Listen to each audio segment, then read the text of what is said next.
They said bullets curved around him in the air. They whispered that he could melt into the mountain fog like a ghost, that he'd made a deal with the devil himself in some dark and lonely hollow.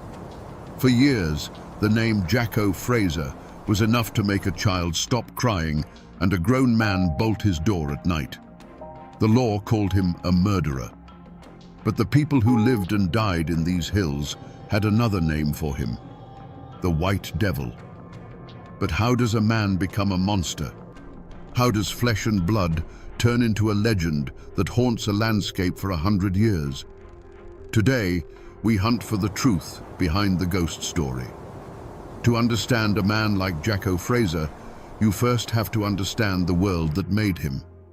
Imagine the Cumberland Mountains in the late 1800s on the jagged border of Virginia and Kentucky.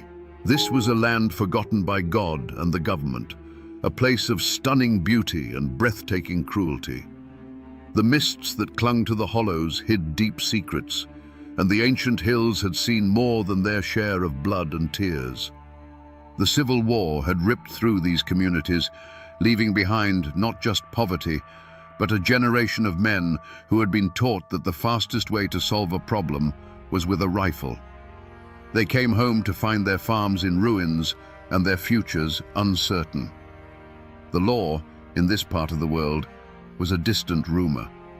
A county sheriff might hold authority in the dusty courthouse square, but out in the winding creeks and isolated cabins, his power faded to nothing. Here, a different law held sway: the law of the clan. Family was everything. Your name was your flag. Your cousins were your army. An insult to one was an insult to all, and debts of honor were paid in blood. This was the era of the great feuds, like the Hatfields and McCoys, where violence was not just an outburst of anger, but a structured part of life, a grim inheritance passed down from father to son.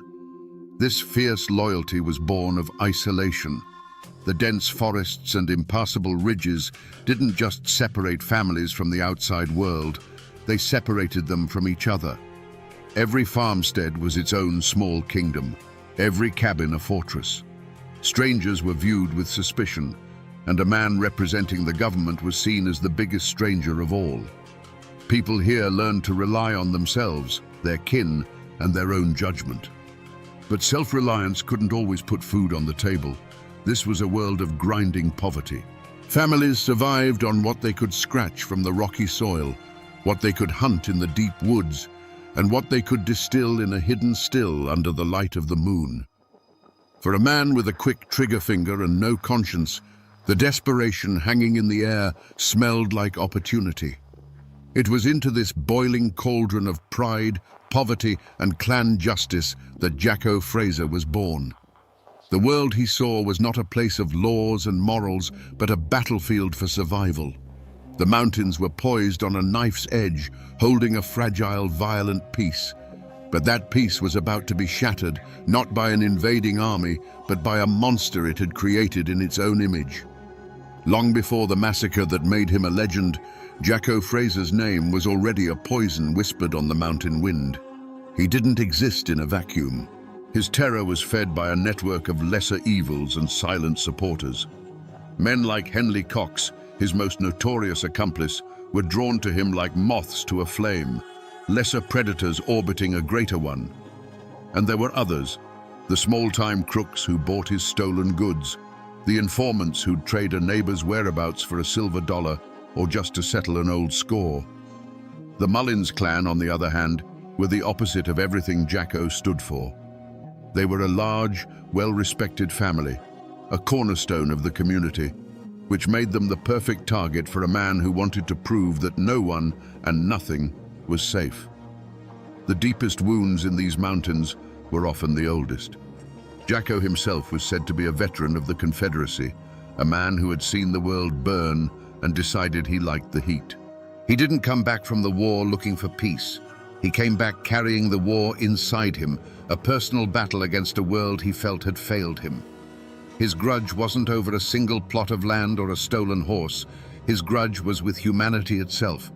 He saw society as a sham, and he aimed to tear its mask off with violence.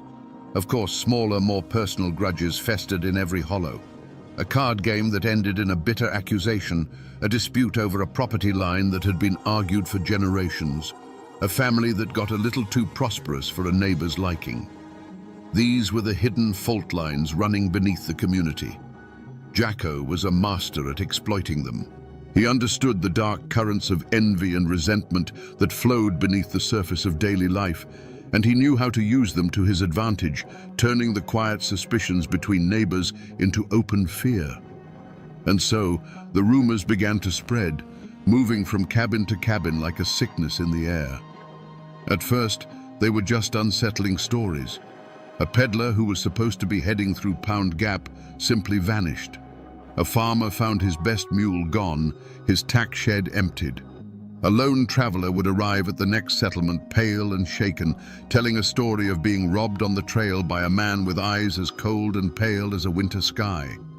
None of these were big enough to bring the law down from the state capital, but they were carefully stacked, one on top of the other, building a foundation of dread.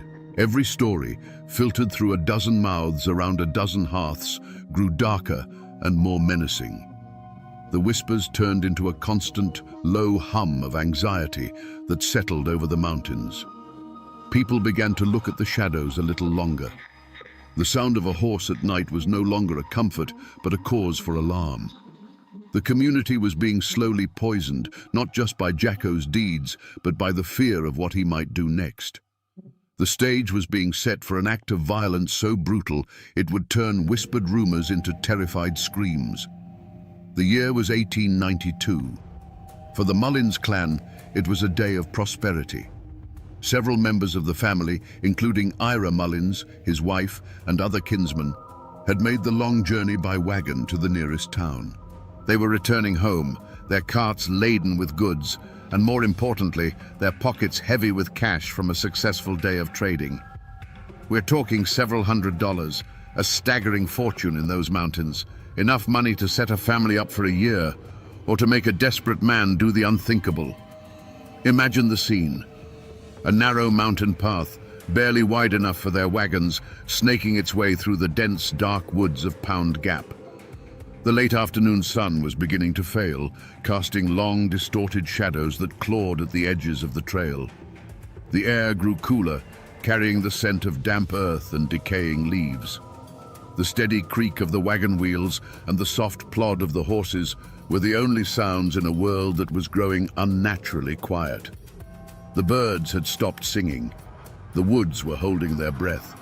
It was a feeling every mountain person knows in their bones. The difference between a peaceful silence and a waiting one. Perhaps one of the men glanced nervously into the darkening trees. Perhaps a child in the wagon pulled a blanket a little tighter around their shoulders, sensing a shift in the air. They were on their own land, just miles from the safety of their homes. But that feeling of safety was beginning to fray like an old rope. They were being watched. Suddenly, from the deep shadows of the forest, a command rang out, a harsh voice slicing through the quiet, telling them to halt. But this wasn't a warning. It was a declaration. Before the echo had even died, the trees erupted in a blaze of rifle fire. The led horse screamed and reared, falling in its traces. The quiet evening was shattered by the roar of guns, the splintering of wood, and the first cries of shock and pain. This wasn't a robbery. This was an execution. The point of no return had arrived, not with a whisper, but with a thunderclap of violence that would stain these mountains forever. The ambush was brutally efficient. The narrow pass became a slaughter pen, a claustrophobic trap from which there was no escape. The first volley of shots sent a wave of chaos through the wagon train.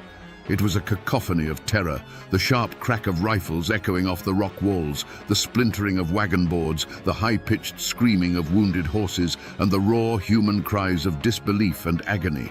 Men who had been solid, living figures just a second before now crumpled to the ground, becoming nothing more than dark shapes in the failing light. But the attackers were not wild animals in a frenzy. They moved with a chilling purpose, emerging from the tree line like specters. Among them, One figure moved with a terrifying calm, his pale eyes scanning the wreckage with an unnerving detachment. This was not a fight. It was a harvest. As the survivors scrambled for cover that didn't exist, Jacko Fraser and his men moved in, their rifles barking with methodical precision, each shot finding its mark. Ira Mullins lay wounded in the dirt, the life seeping out of him onto the very land his family had worked for generations. A shadow fell over him. He looked up to see Jacko Fraser standing there, his face as impassive as carved stone. There was no rage in his eyes, no flicker of emotion at all. It was the cold, empty gaze of a man looking at an object, not a human being. A revolver appeared in Jacko's hand.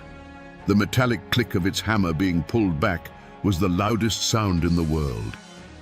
Then came a single sharp report that slammed the door shut on Ira Mullins's life. With the killing done, a new and even more grotesque phase began. Jacko knelt beside the body of the man he had just executed, and with the calm demeanor of a clerk counting change, reached into his pockets and retrieved the thick roll of money. This cold ritual was repeated as the gang moved from one still form to another, their hands searching pockets and pouches. They were not just murderers, they were grave robbers, desecrating their victims before the bodies had even grown cold. When the last echo of gunfire had faded and the last coin had been pocketed, what remained was a tableau from hell. A wagon lay on its side, its contents, flour, cloth, tools, spilled across the dirt road like the entrails of a dying beast. The horses lay tangled in their harnesses, their great bodies still and silent. The air, thick with the smell of gunpowder and blood, hung heavy and motionless.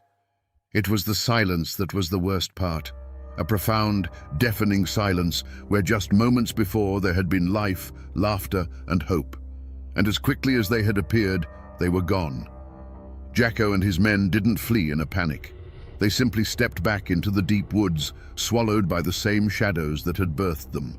It was as if the mountain itself had opened up, unleashed its demons, and then closed again, leaving behind no evidence of their passage, only the wreckage of a family and a silence that screamed. This was more than a robbery. It was more than murder. It was a statement written in blood on a lonely mountain trail.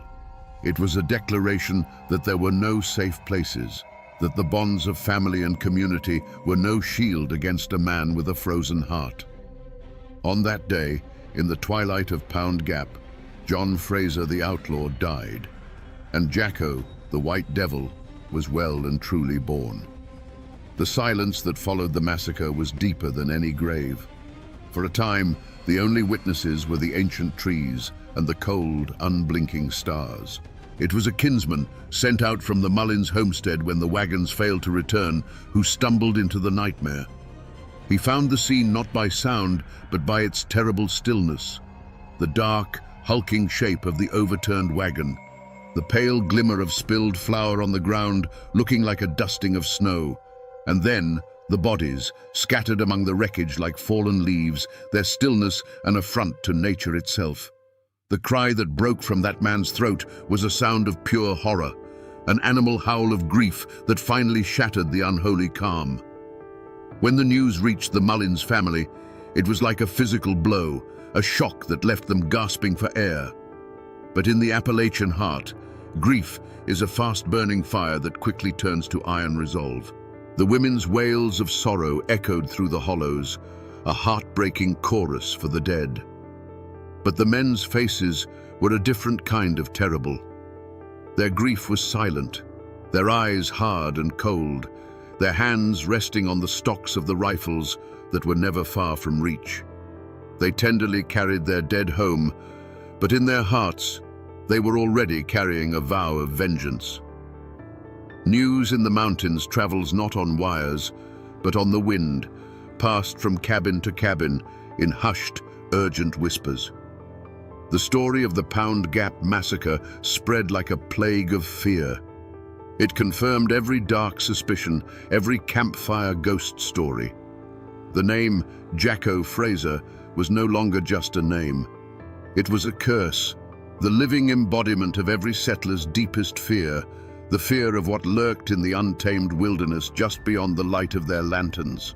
Doors were bolted earlier. Men took their rifles with them to plow the fields. The comfortable darkness of the mountains, once a familiar blanket, now felt like a shroud, filled with unseen, malevolent eyes. The sheer brutality of the attack was too much to be ignored, even by the distant and often indifferent hand of the law. The murders weren't just a crime, they were an insurrection against the very idea of society.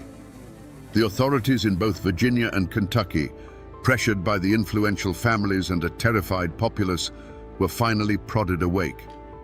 A substantial reward was offered for the capture of Jacko Fraser and his gang, a fortune that could make a poor man rich for life. The notice was nailed to the courthouse doors and the sides of general stores, turning the ghost into a wanted man with a price on his head.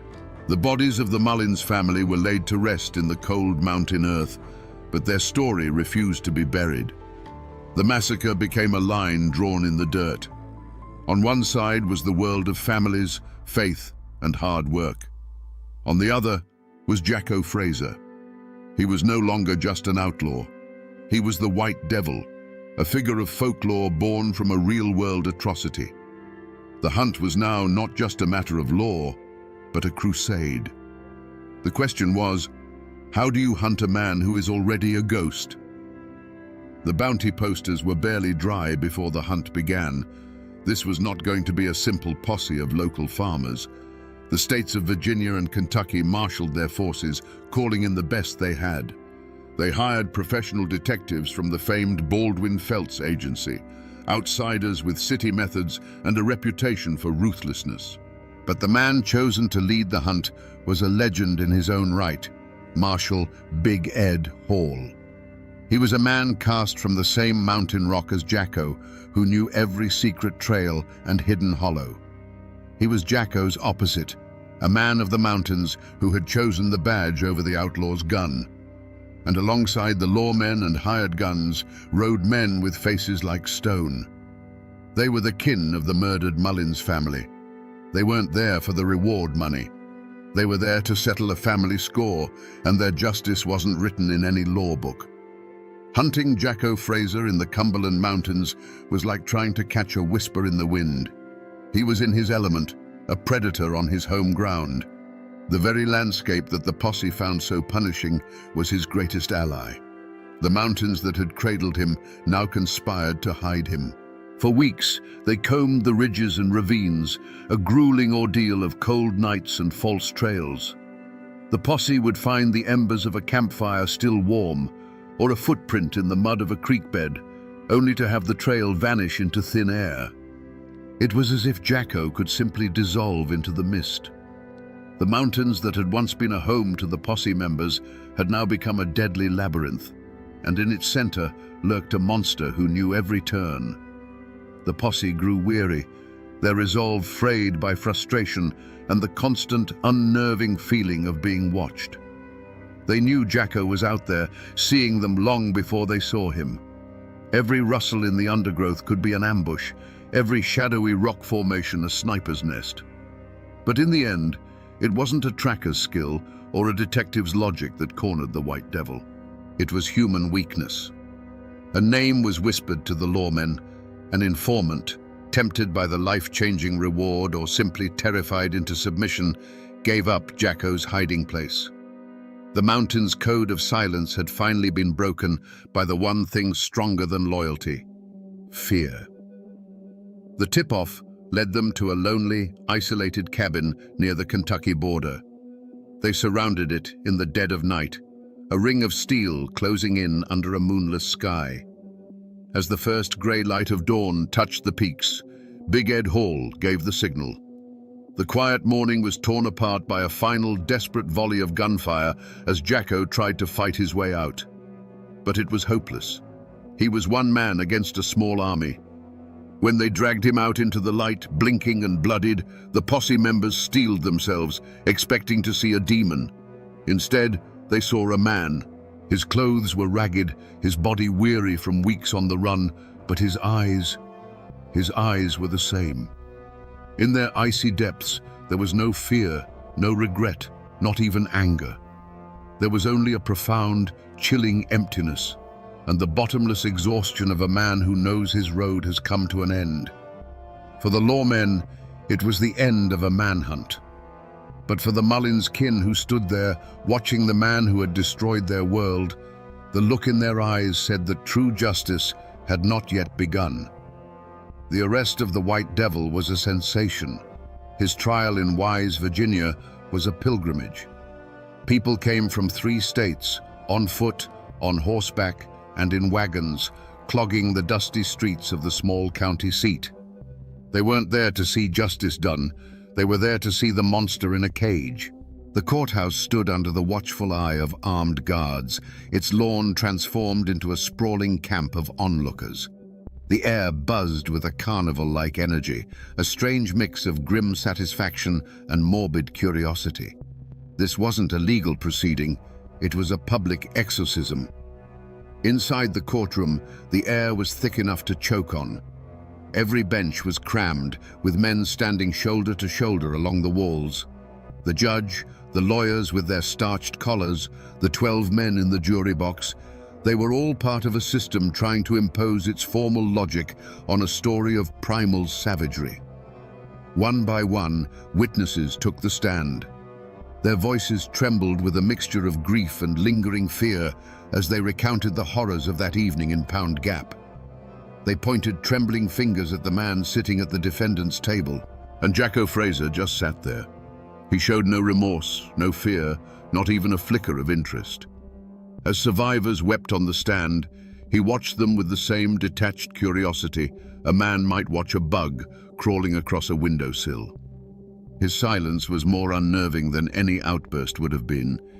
He was a void, a black hole of human feeling in the center of the room, and his cold, defiant calm was his final weapon.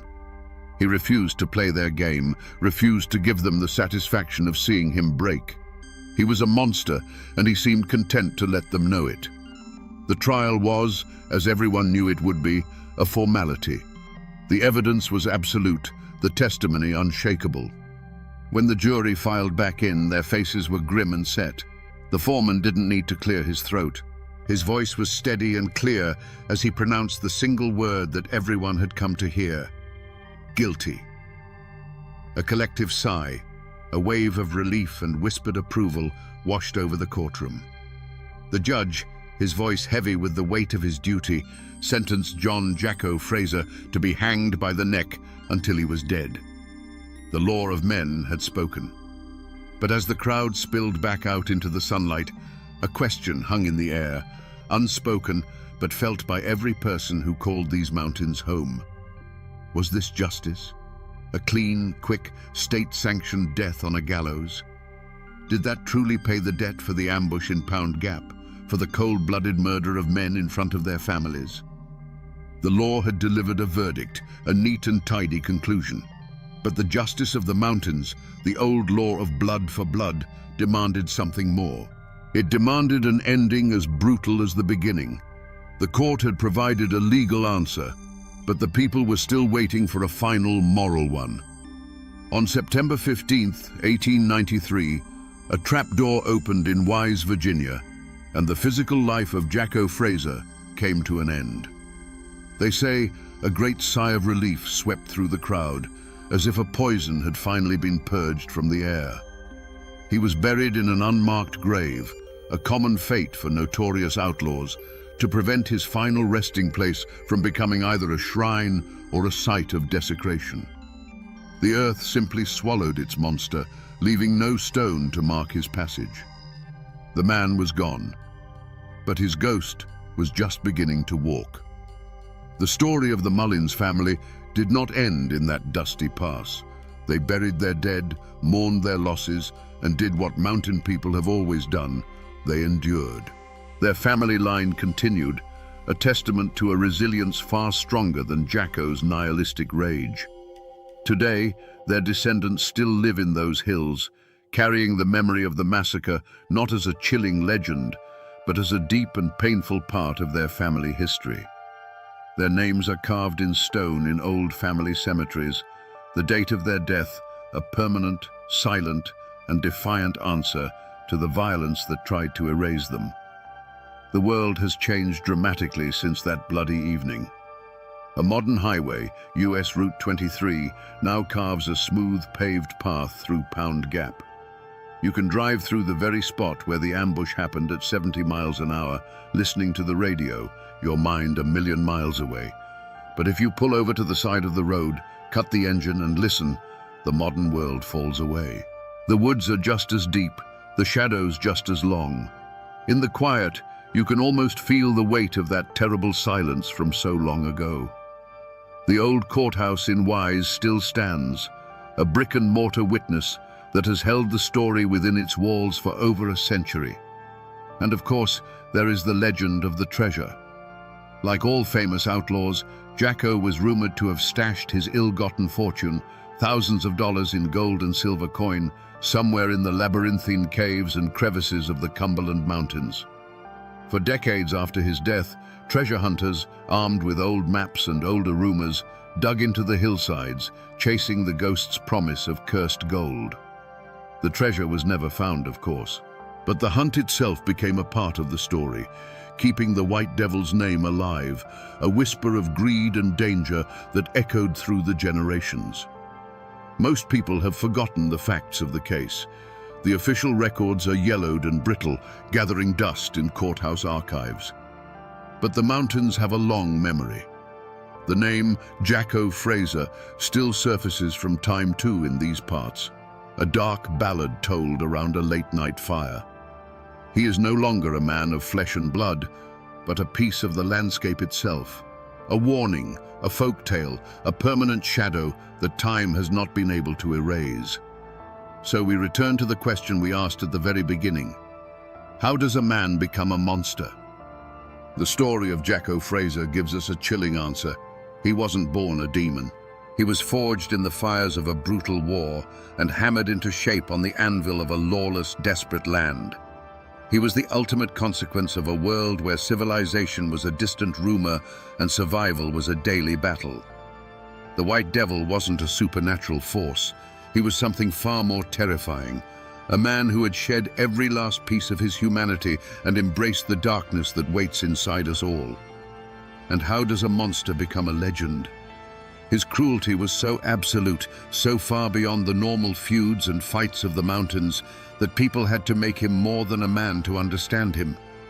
It was easier to believe he was a ghost who could melt into the fog, a demon who had made a pact with Satan, than to accept the horrifying truth, that a human being, a man of flesh and blood, could be capable of such cold, empty evil. The legend of Jacko Fraser wasn't just a story told to frighten children. It was a story adults told themselves to make sense of the senseless. This isn't just a tale of true crime. It's a parable etched into the very rock of these mountains. It is a story of the terrible beauty and brutal reality of the Appalachian frontier. It reminds us that for every hero there is a shadow, and that the history of this place is written in both courage and in blood. Jacko Fraser was more than a murderer. He was the living embodiment of the mountain people's deepest, darkest fear, the fear of what lurks in the shadows just beyond your own doorstep. And now, my friends, you know the rest of the story.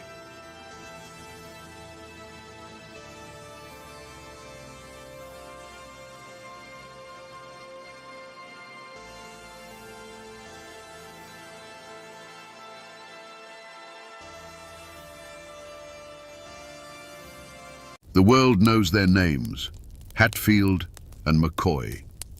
They've become a punchline, a cartoon of feuding hillbillies chasing each other with shotguns over a stolen pig.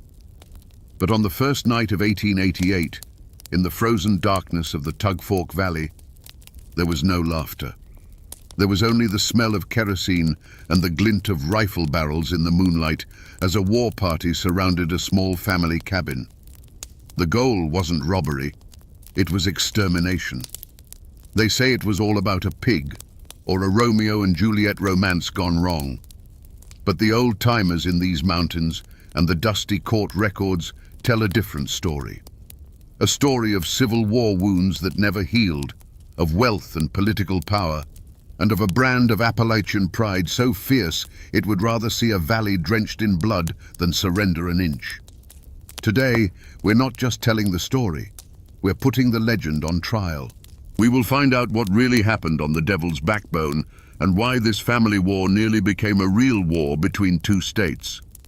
Before the gunfire and the headlines, there was just the Tug Fork Valley, a rugged, isolated world carved between the mountains of West Virginia and Kentucky. The river itself was the lifeline and the boundary, a ribbon of muddy water separating two states and soon two families. In these hollows, life moved to an ancient rhythm of planting and harvest, of hard work and quiet faith. The forests were thick with timber and game, the creeks ran clear, and a family's wealth was measured not in dollars, but in the number of children they had and the loyalty of their kin. This was a world unto itself, governed by its own codes, where a man's word was his bond and his honor was worth more than his life. On the West Virginia side, the undisputed patriarch was William Anderson Hatfield, better known as Devil Anse. This was no simple-minded hillbilly. Devil Anse was a shrewd businessman who had built a successful timber operation, employing dozens of men. He was charismatic, fearless, and a natural leader.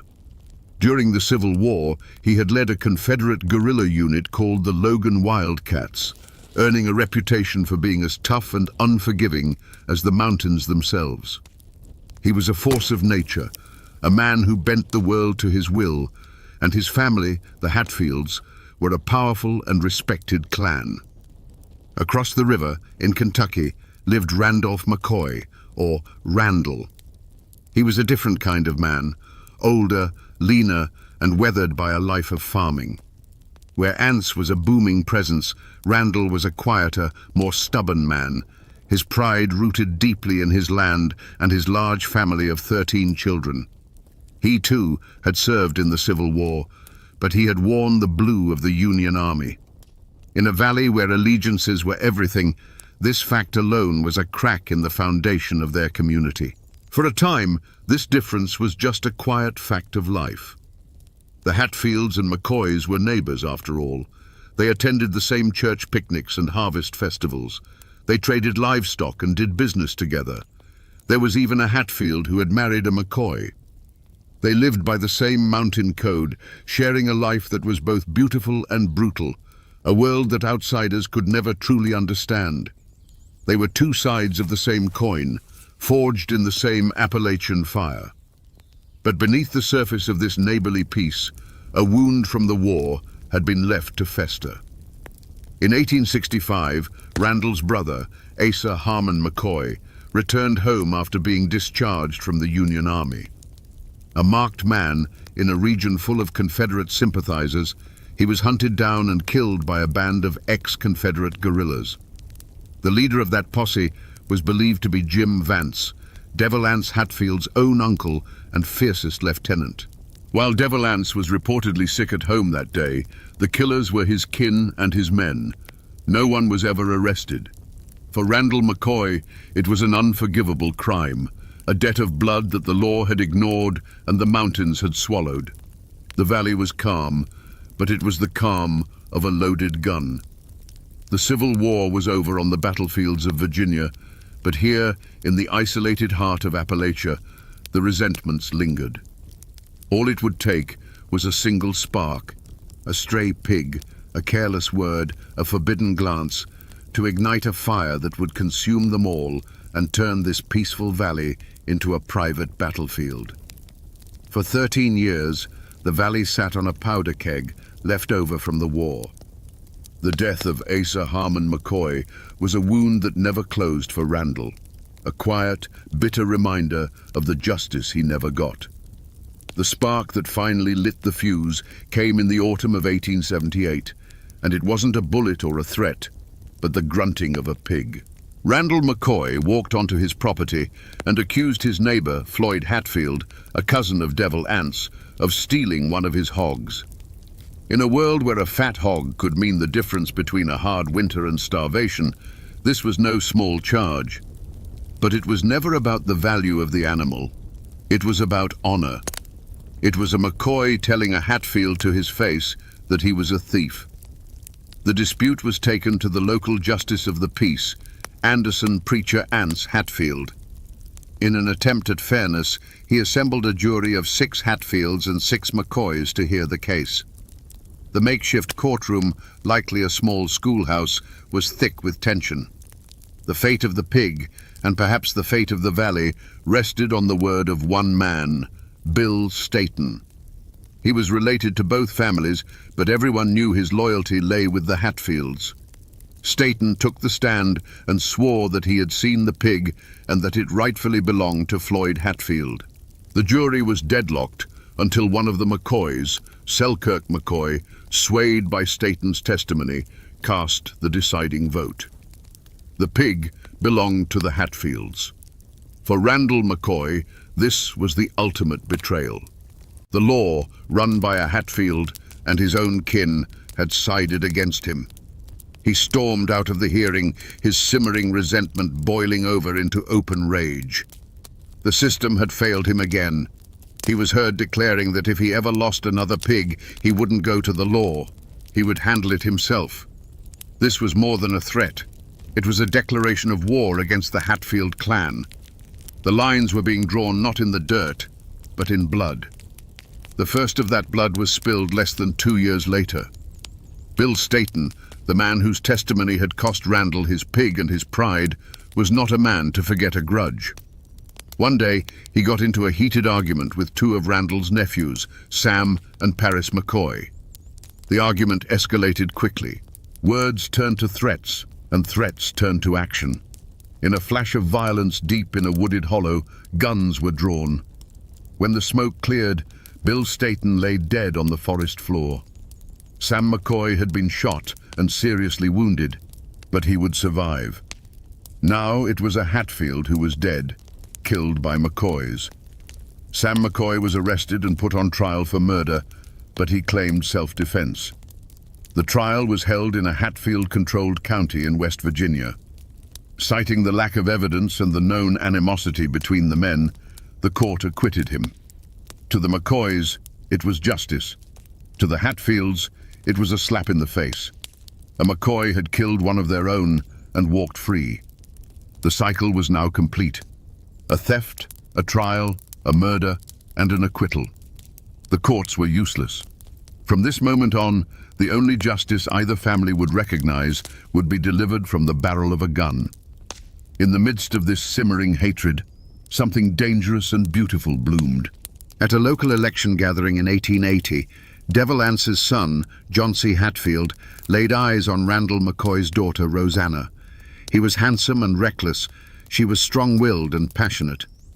In the closed world of the Tug Fork Valley, their attraction was like a lit match tossed into a barrel of gunpowder. They fell into a whirlwind romance, ignoring the storm clouds gathering over their families. Rosanna, blinded by love, soon left her family's cabin to live with John C. among the Hatfields, a betrayal her father Randall would never forgive. But their love story was doomed from the start. John C., a known womanizer, soon abandoned the pregnant Rosanna for her own cousin, Nancy McCoy. Heartbroken and carrying a Hatfield's child, Rosanna was now an outcast, scorned by her own family and discarded by her lovers. She tried to return home, but her father's door was closed to her. She found shelter with an aunt, a woman alone, trapped between the 2 warring clans. Her story became a tragedy within a tragedy, a symbol of the innocence that was being crushed between the 2 great millstones of Hatfield and McCoy pride. The point of no return came on Election Day, 1882. In Kentucky, these were boisterous, drunken affairs where men from all over the hollows came to vote, trade, and settle scores.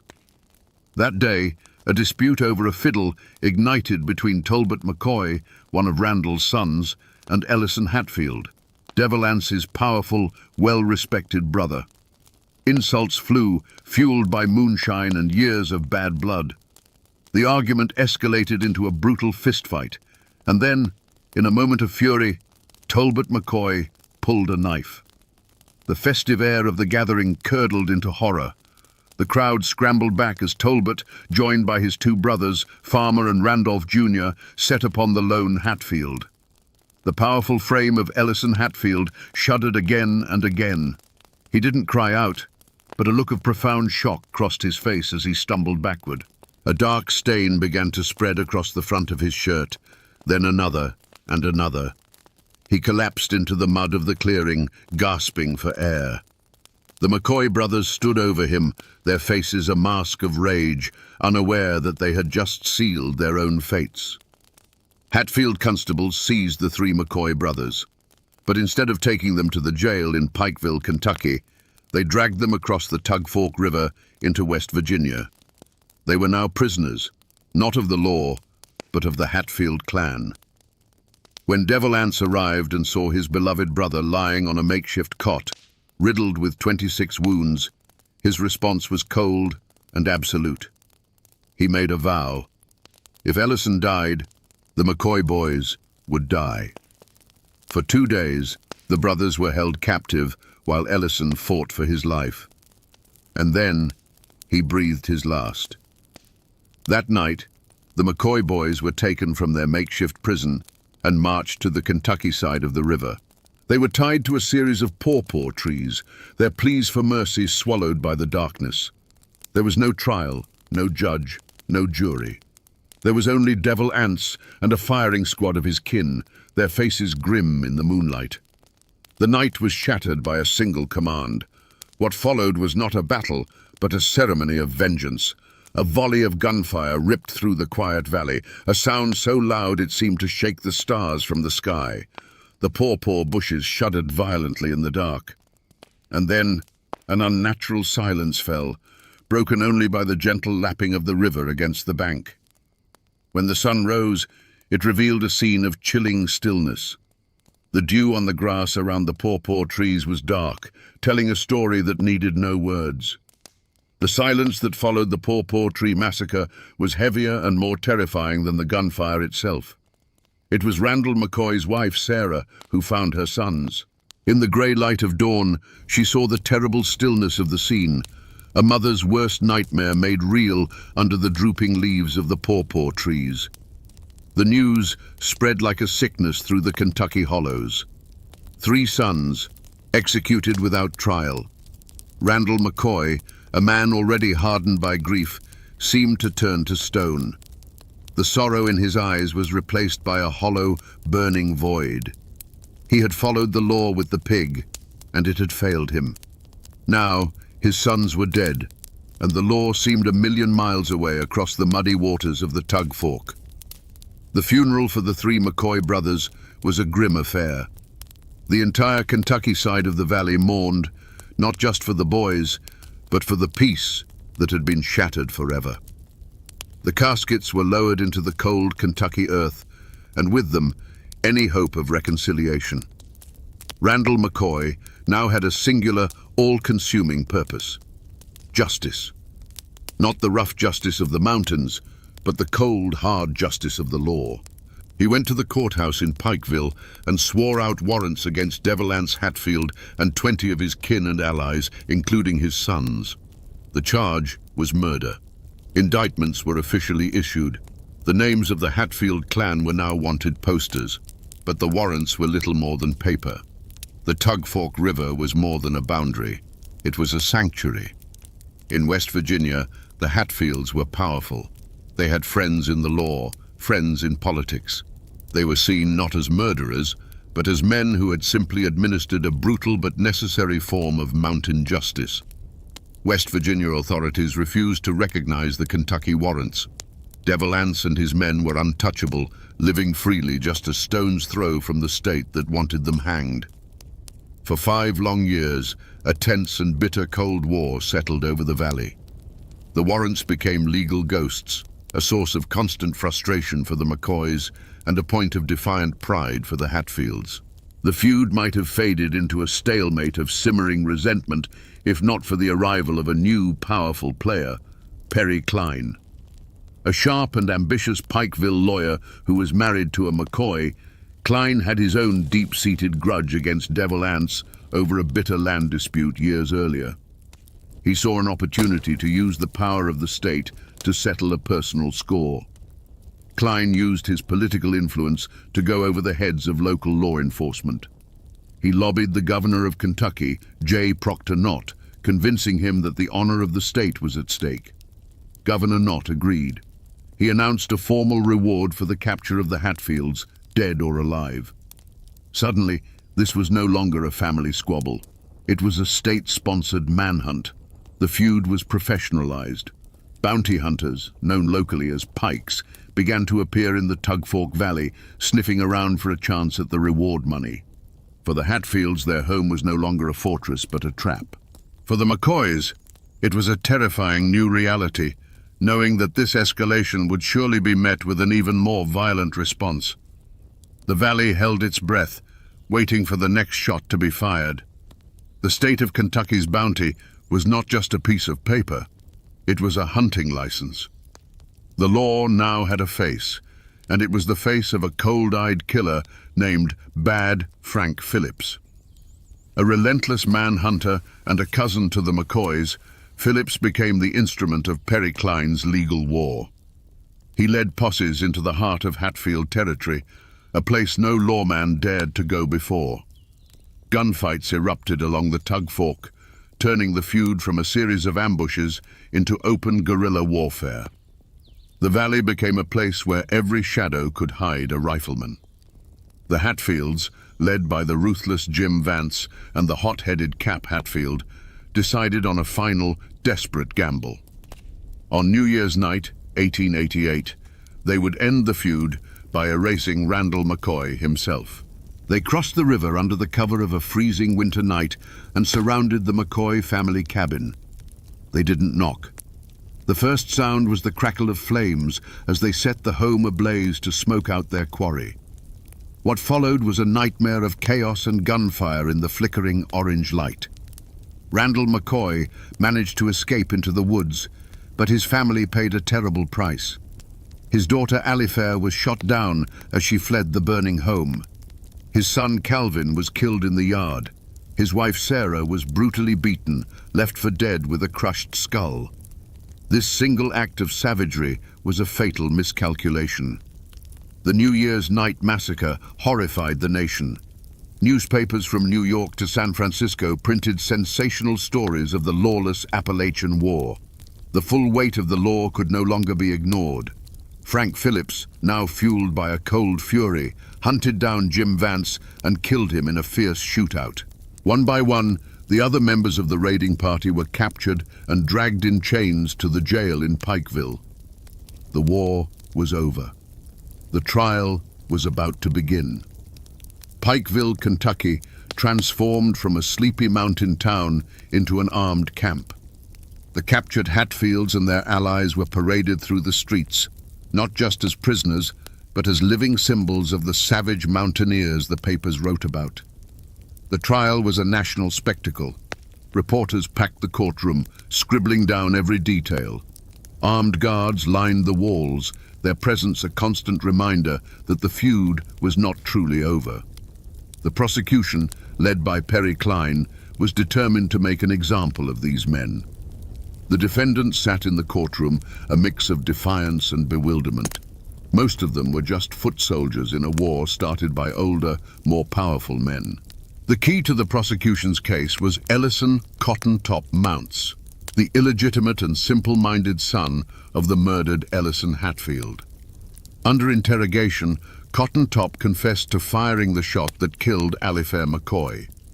Whether he was telling the truth, covering for others, or was simply coerced into a confession is a question historians still debate. For the jury, it was enough. The verdicts came down like hammer blows. Several of the men were sentenced to long years in the state penitentiary. But for Ellison Cotton Top Mounts, the sentence was death.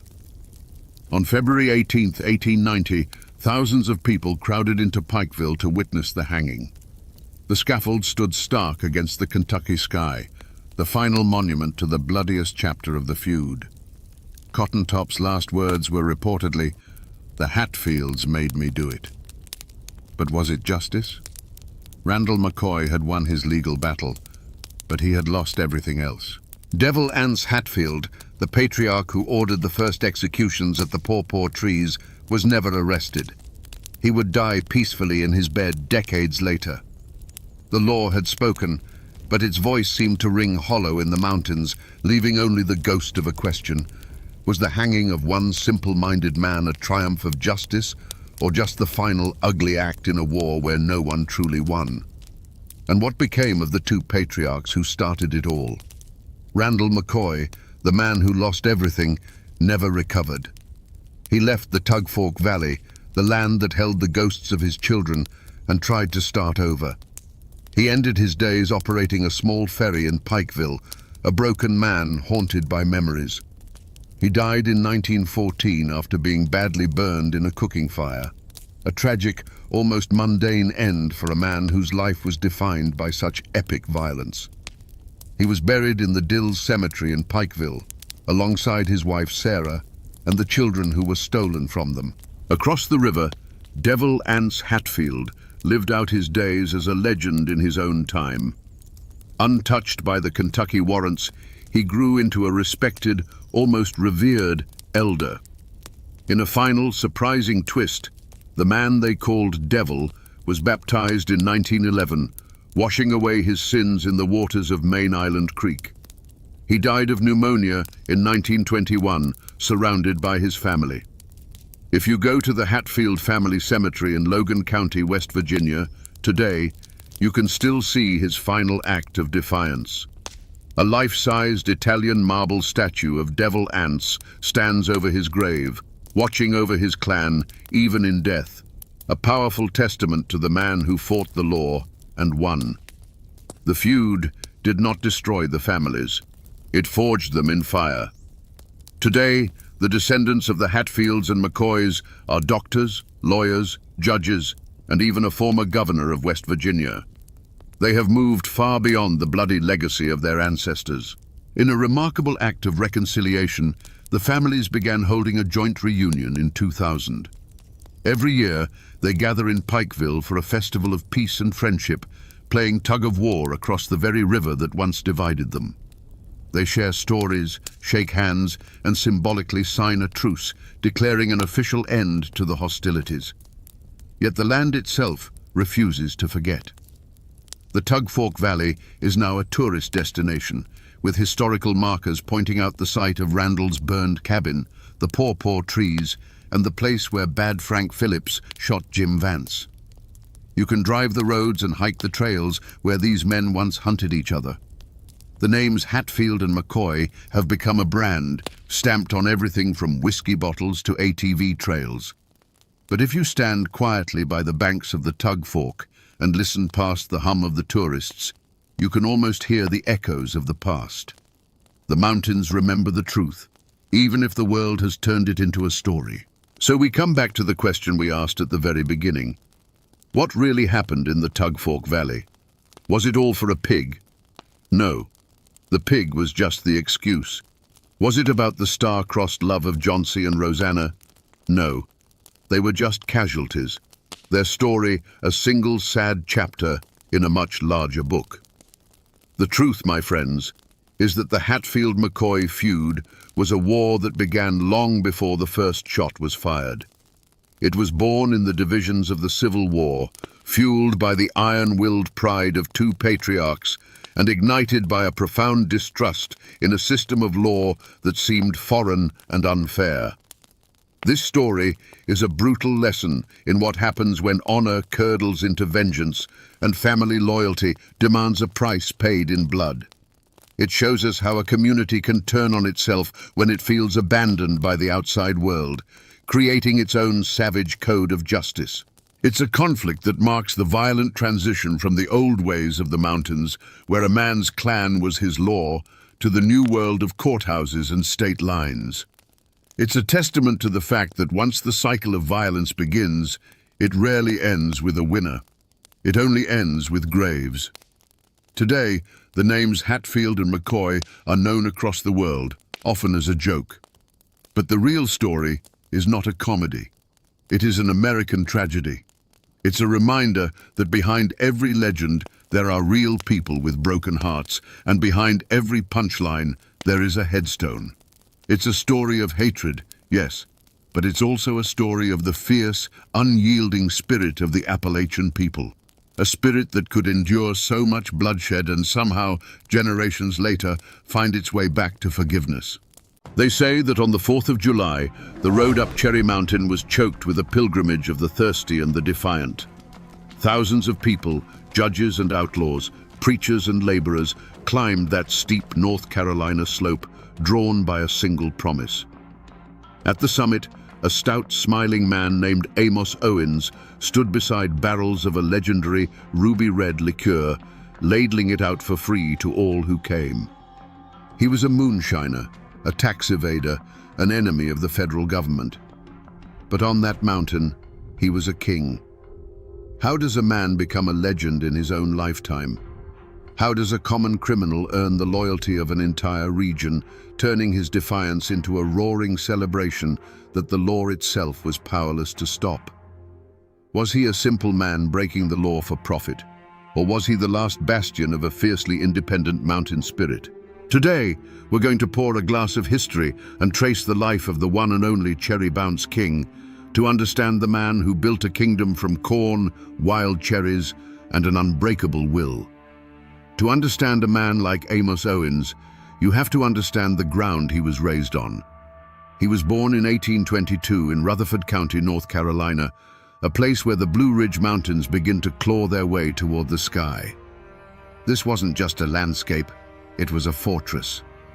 The people who settled these hollows were mostly Scotch-Irish, folks who carried a deep and abiding distrust of distant governments in their bones. They had fled kings and landlords once, and they weren't about to bow to a tax collector from Washington, D.C. Life here was a constant struggle against rock, weather, and isolation. A family's wealth wasn't measured in dollars, but in the yield of their corn patch, the health of their livestock, and the strength of their kin. Corn was life, but it was heavy and difficult to transport over rugged mountain trails. Turning that corn into whiskey was simple economics. It was a way to concentrate a year's worth of hard labor into a portable, profitable, and potent form. For these mountain families, the smoke from a copper still wasn't the sign of a crime. It was the smell of survival. This world operated on a code older than any federal law. Your word was your bond. Your family was your nation. An insult to your honor had to be answered, and a neighbor in need was to be helped without question. The law was something that existed down in the flatlands, an alien system that didn't understand the realities of mountain life. The stories of the Whiskey Rebellion of the 1790s weren't taught as a failed uprising. They were passed down as tales of righteous defiance, cementing the belief that a man had a God-given right to his own craft. But Amos wasn't just a product of the mountains. He was forged in the fires of a foreign war. As a young man, he left his secluded home to fight in the Mexican-American War. Imagine that transition, from the quiet, green solitude of Appalachia to the dusty, brutal battlefields of a foreign land. This experience hardened him. It taught him discipline. It showed him a world far beyond his mountain, and it likely reinforced his belief in self-reliance above all else. He was a veteran, a man who had served his country. When Amos Owens returned home, he came back a different man. He had seen the authority of the United States government up close, but he chose to climb back up Cherry Mountain and live by the old code. He didn't see a contradiction in having fought for the flag and then defying its laws. In his mind, the government had its place, and that place was not on his mountain, telling him what he could and could not do with the corn he grew with his own 2 hands. This was the crucible that created the Cherry Bounce King. He was a man of his people, steeped in a tradition of defiance. He was a farmer who understood the brutal math of survival. And he was a soldier who had learned how to stand his ground. The mountain gave him his ingredients and his fortress, but his unbending character, that was forged in the history of his ancestors and the heat of war. Long before the name Cherry Bounce King echoed through the halls of government, There was just Amos Owens, the artisan. Before the roaring crowds and the legendary defiance, there was the quiet solitude of the pre-dawn hours, the gentle hiss of the copper still, and the steady hand of a man who was a master of his craft. He wasn't just brewing moonshine, he was practicing an art form passed down through generations. He knew the corn by its feel, the fire by its sound, and the final product by a single practiced taste. His cherry bounce wasn't just potent, it was perfect, a testament to a pride in his work that no federal law could ever touch. But this craft wasn't for his own glory. It was the foundation of his family. The income from his hidden stills meant his wife had what she needed and his children never went to bed hungry. It meant he could afford good tools for his farm and solid shoes for their feet. His operation allowed him to build a life on that rugged mountain that was a step above mere survival. He was a patriarch in the truest mountain sense, the unwavering provider and protector of his clan. The world he built was one of security and stability, a small, independent nation with his homestead at its capital. And his influence spread beyond his own fence line. On Cherry Mountain and in the hollows below, Amos Owens was a pillar of the community. In a place where cash was as rare as a flat piece of land, he was the local economy's heartbeat. He bought his neighbors surplus corn at a fair price, providing them with the hard currency they needed. When a family fell on hard times, it was often Amos they turned to for a loan or assistance, a request he rarely refused. He commanded a deep, unshakable respect, not because of fear, but because his success was shared with those around him. This was the kingdom Amos Owens built, long before the outside world took notice. It was a world governed by loyalty, sustained by his craft, and centered on his family and community. It was a life of quiet dignity and fierce independence, a peaceful defiance conducted not with guns, but with copper pots and wild cherries. This was everything he stood to lose.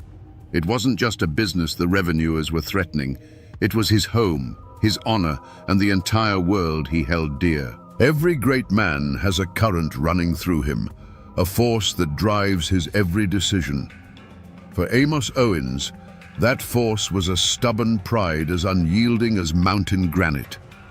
It was a conviction buried deep in his soul that no man born in a distant city had the right to tell him what he could do on his own land. This wasn't just a belief, it was the very bedrock of his identity. He didn't just break the law, he disdained it. He saw the federal tax on liquor not as a legal statute, but as an intolerable insult to his craft and his heritage. This pride wasn't a quiet, internal thing. It was loud, bold, and defiant.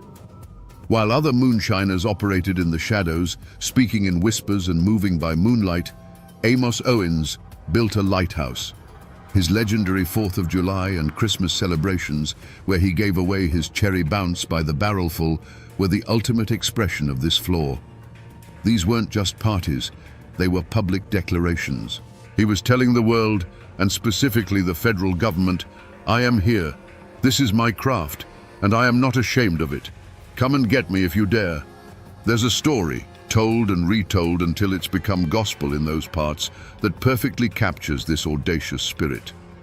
After one of his many arrests, Amos was brought before a judge who, tired of their game, levied a particularly steep fine against him.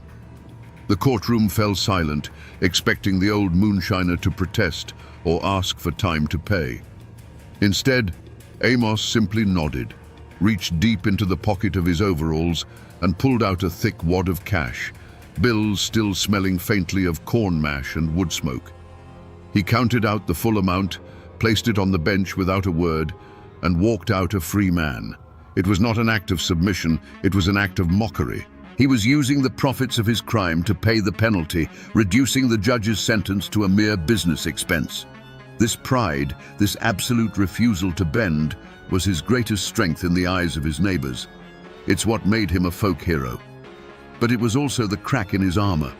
It made him visible. It made him a target. A lesser man might have laid low after a raid, moved his still, and sold his product quietly. But Amos' pride wouldn't allow that. He would rebuild, bigger and better, and the smoke would rise from his chimney stack on Cherry Mountain like a defiant flag, a signal to the law that he had not been beaten. His flaw, then, was his inability to compromise his own code. He was a king on his mountain, and kings do not bow. This stubborn streak ensured that his conflict with the government would never be a quiet, hidden affair. It was destined to become a public spectacle, a long and drawn-out war of attrition. He was daring the lightning to strike, forgetting that in the world of federal law, the storm always gathers eventually.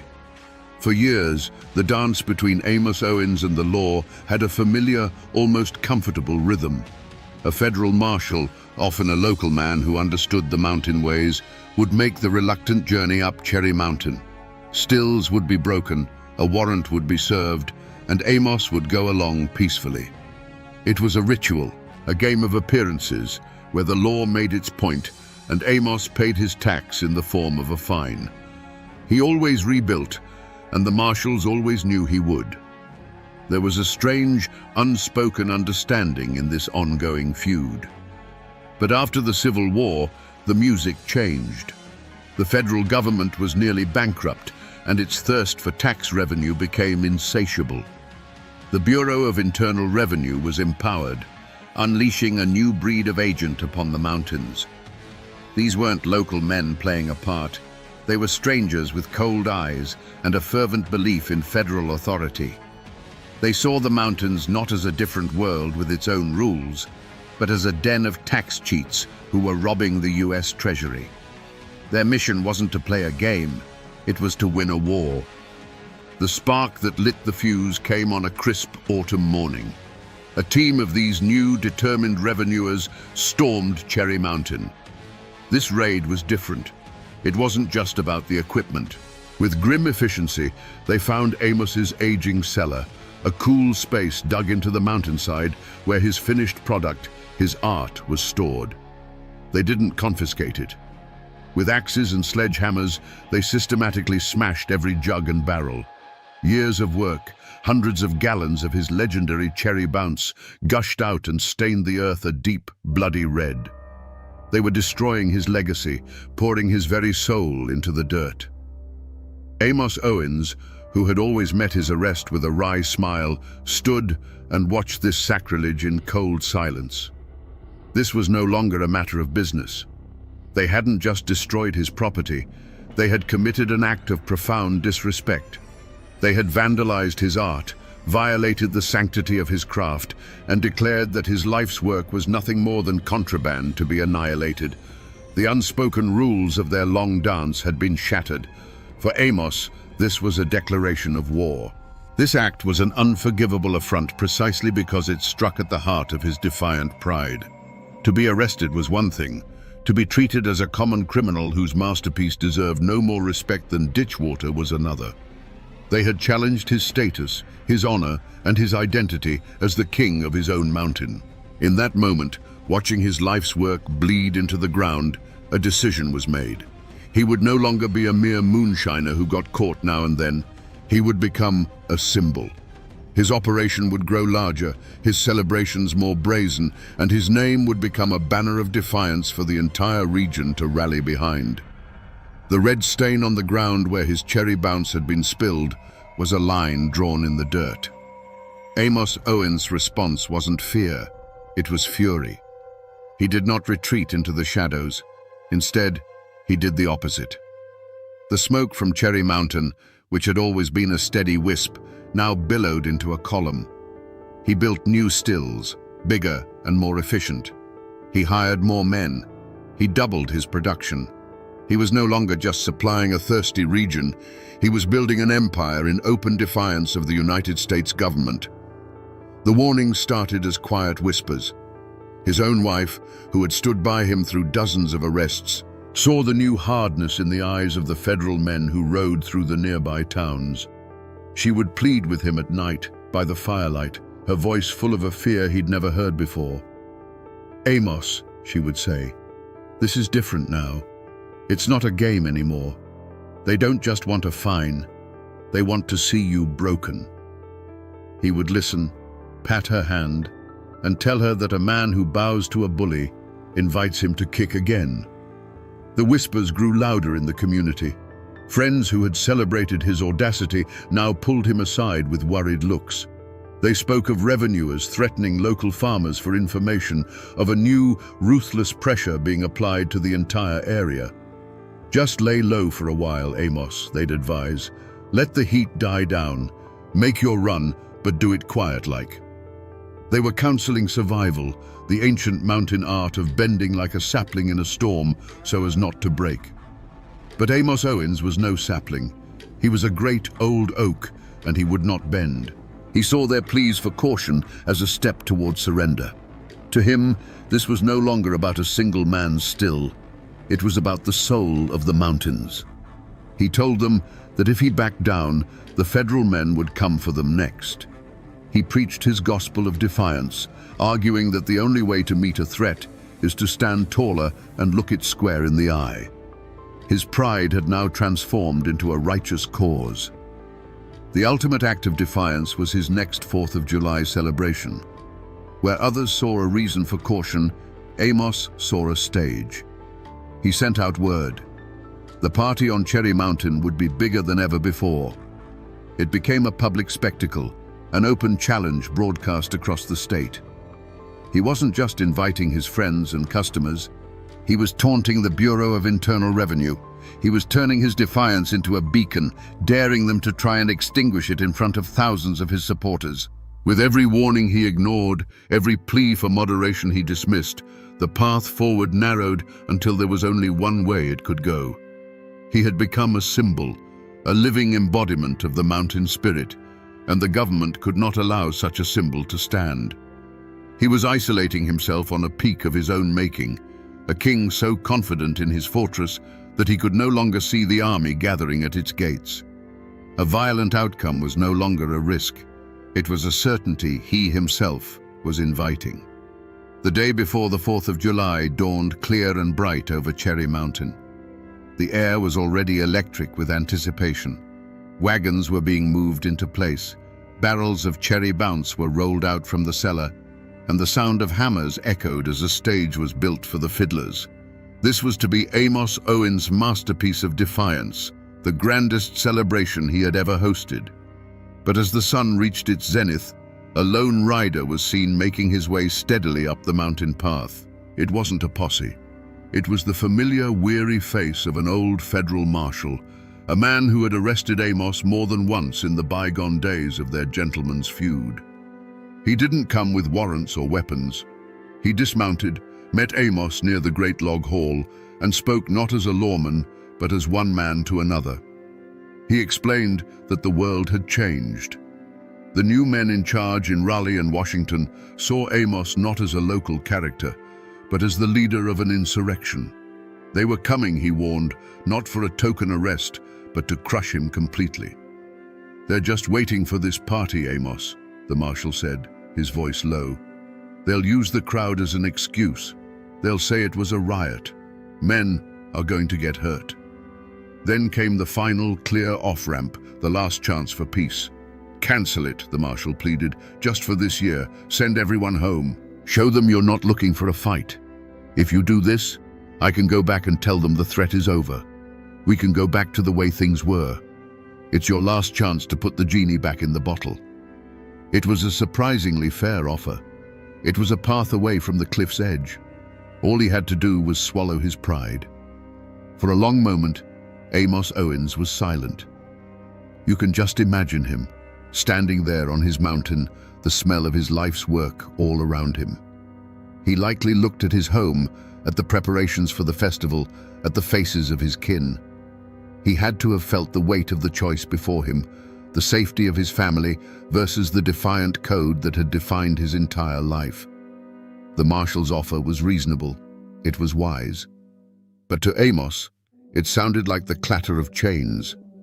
He finally turned his gaze from his home and met the marshal's eyes. The internal struggle was over. "A man doesn't send his guests home," Amos said, his voice as firm as the mountain beneath his feet, "just because an uninvited stranger is threatening to kick down the door. The party goes on." With that, The last bridge to peace was burned. He had been offered a truce and had chosen war. The old marshal simply nodded, a look of profound sadness on his face, and rode away, leaving the cherry-bounce king alone on his throne, waiting for the inevitable storm he had personally summoned. The 4th of July on Cherry Mountain was a roaring sea of humanity. The fiddles screamed, the banjos rang, and the rhythmic stomp of dancing feet shook the very ground. Above it all was the booming laughter of Amos Owens, a king in his element, ladling out his ruby-red elixir. But as the afternoon sun began to dip, a different sound drifted up from the base of the mountain, the cold, rhythmic clink of metal and the steady tramp of marching feet. A long column of federal agents and deputized men, armed and determined, was ascending the slope. The music faltered, then died. A wave of silence rolled through the crowd as all eyes turned to the approaching force. The world for Amos Owens narrowed to the sight of those grim-faced men, their polished badges glinting in the sun. This wasn't a raid. It was an invasion. He stood his ground behind his barrels, not with a weapon in his hand, but with the full weight of his defiance in his posture. The air grew thick and heavy, charged with the energy of 1,000 held breaths. A federal captain stepped forward, a warrant held out like a weapon, and his voice cut through the stillness, demanding surrender. Amos' reply was not a shout, but a low, firm refusal that was heard by every person on that mountaintop. And in that instant, the simmering tension that had built for years finally boiled over. The captain gave a signal, and the line of lawmen surged forward. The crowd, loyal and fueled by Cherry Bounce, pushed back. What happened next wasn't a battle of neat lines and clear commands. It was a chaotic, swirling vortex of human bodies. The world became a blur of motion and a cacophony of shouts. From Amos' perspective, it must have been a maelstrom.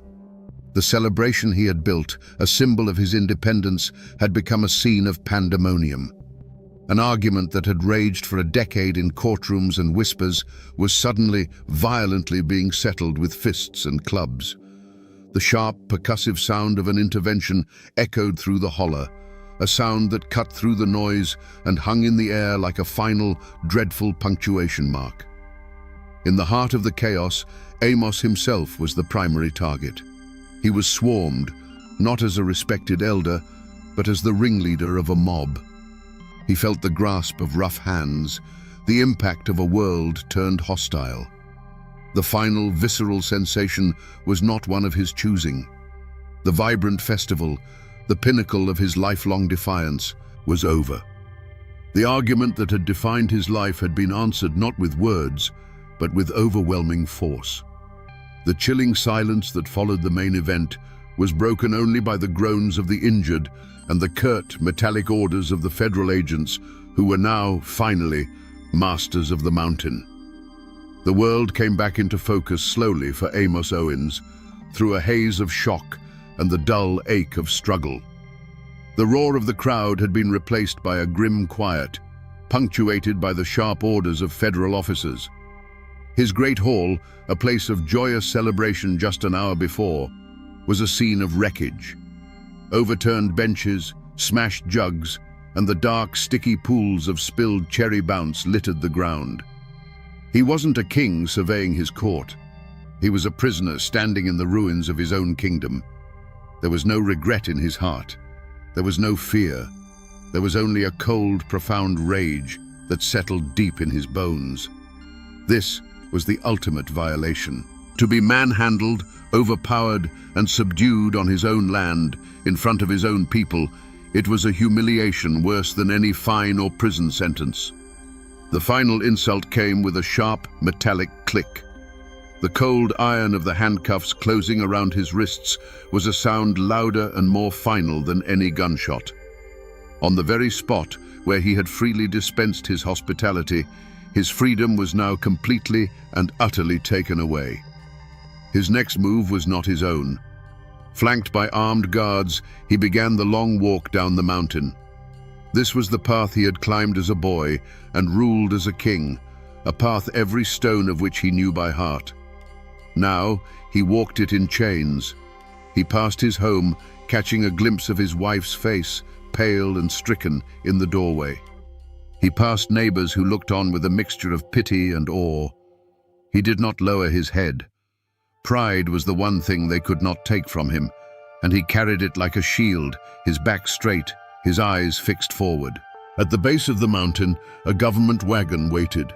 As he was loaded into the back, he took one last look at his domain. The sun was setting behind Cherry Mountain, casting long shadows across the hollows. The crowds were gone. The music was gone. The smoke from his stills was extinguished. The king was being exiled from his kingdom.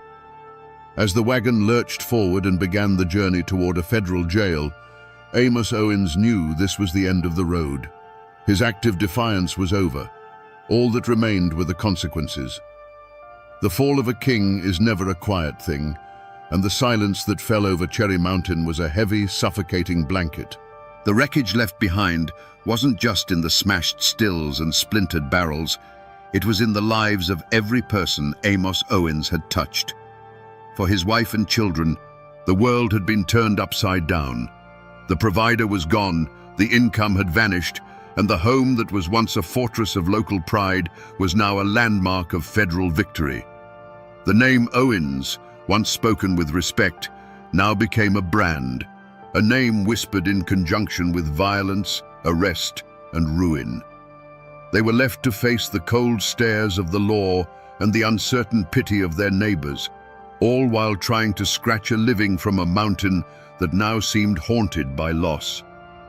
The community itself bore a deep and festering wound. Many who had attended the celebration were arrested or injured in the chaos. Families were thrown into turmoil, trying to pay fines or tend to the wounded. The raid had been a brutal lesson from the government. This is what happens when you follow a rebel. The fierce unity that Amos had commanded was shattered and replaced by a gnawing fear. Who would be next? The raid had driven a wedge of distrust into the heart of the mountain, turning a proud and defiant community into a collection of frightened individuals, wary of their neighbors and terrified of the law. The economic engine Amos had built sputtered and died. The farmers who had relied on him to buy their surplus corn were left with a product they couldn't easily sell. The men who had worked his stills were suddenly without employment, their families facing a hard winter with no income. The flow of cash that had trickled down from Cherry Mountain, oiling the gears of the local economy, dried up completely. His defiance had brought prosperity, but his fall brought a poverty that was just as widespread. He had been the trunk of a great tree, and the federal axe had not just felled him, but had left the entire forest around him to wither. The tragedy of Amos Owens was not that he was arrested. It was that his personal war had so many civilian casualties. His pride demanded a grand public stand, but it was his family, his friends, and his neighbors who were left to pay the price for it. He had built a kingdom and invited his people to celebrate within its walls, never imagining that when the walls came crashing down, they would be the ones crushed beneath the stones. The party was over, but the hangover would last for a generation.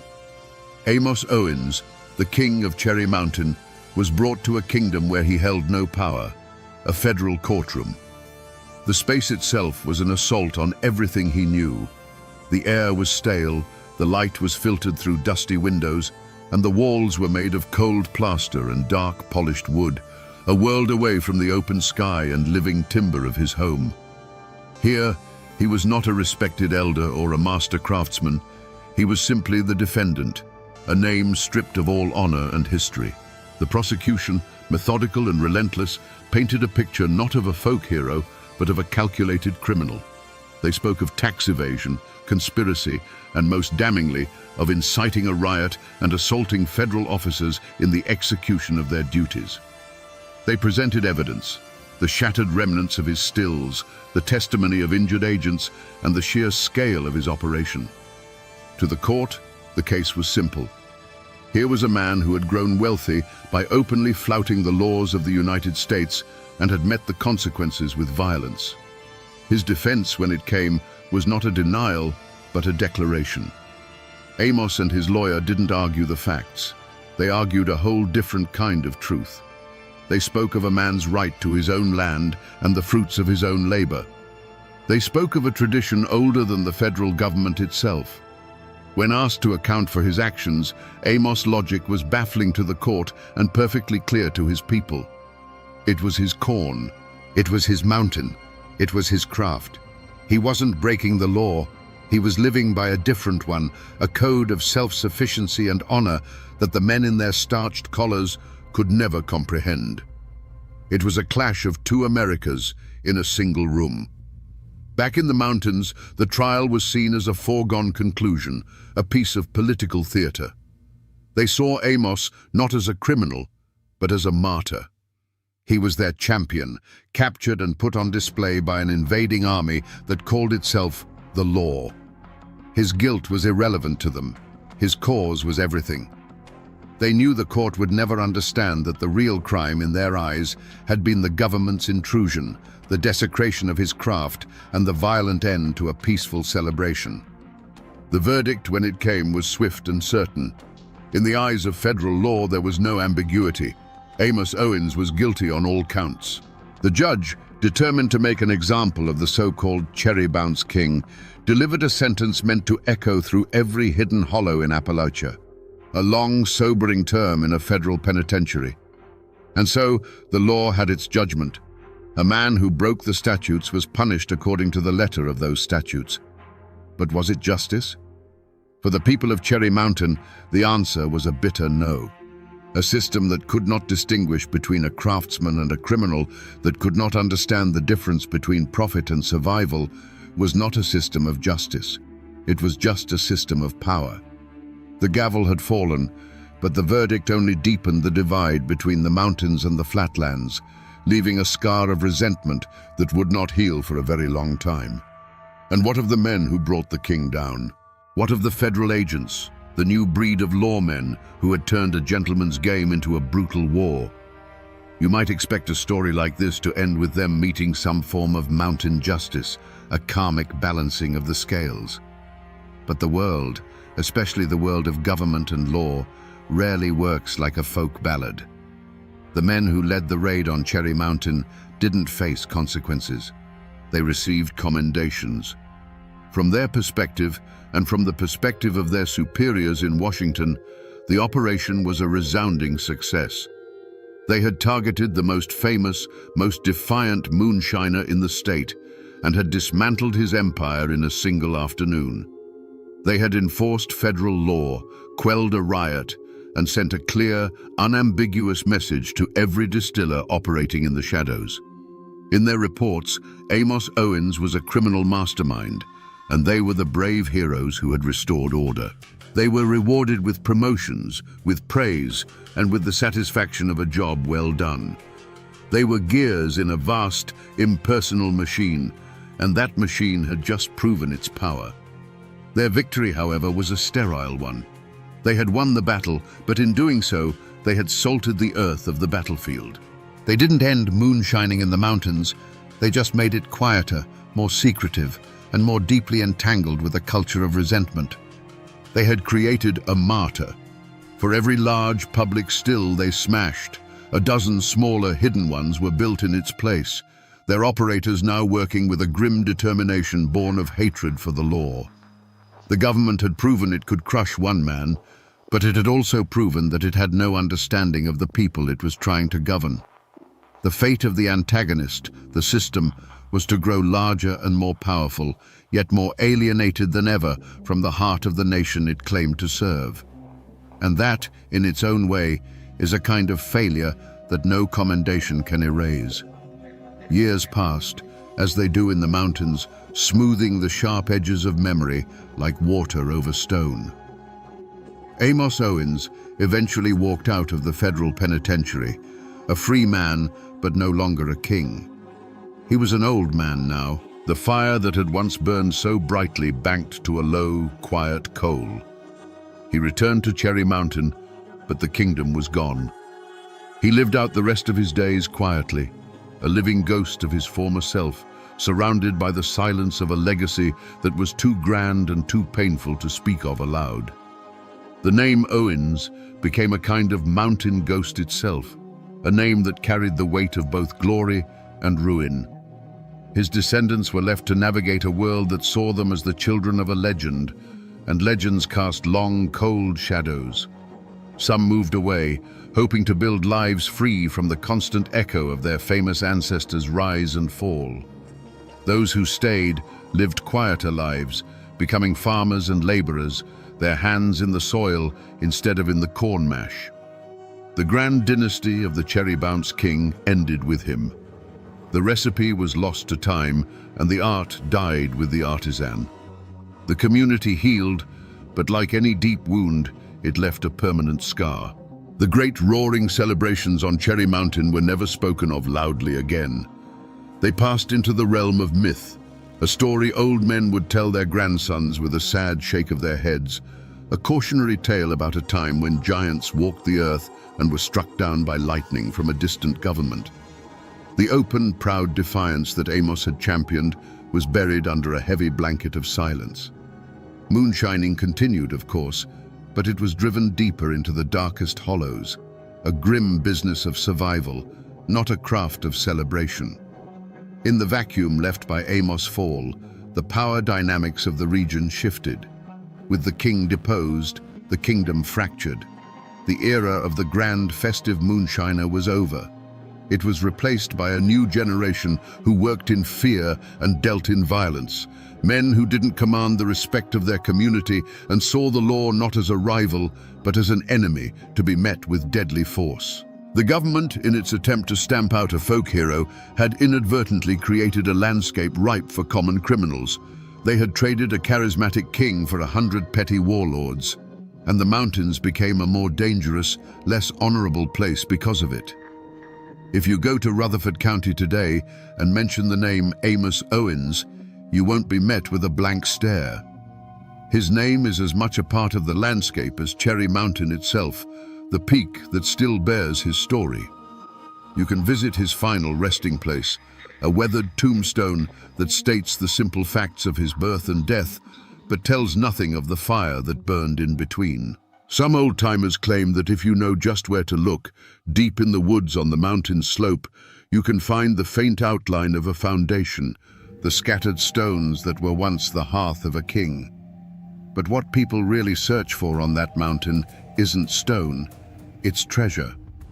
The most enduring myth of Amos Owens is that he never trusted banks. The considerable profits from his 60-year career, the story goes, were packed into mason jars and iron pots and buried in secret caches all over the mountain. To this day, the legend of the Cherry Bounce King's fortune persists. Treasure hunters, armed with metal detectors and old maps, still comb those slopes, digging in the red clay, hoping to unearth a piece of the outlaw's legacy. More enduring than any buried treasure, though, are the stories. In the telling, the hard edges of the man have been worn smooth by time.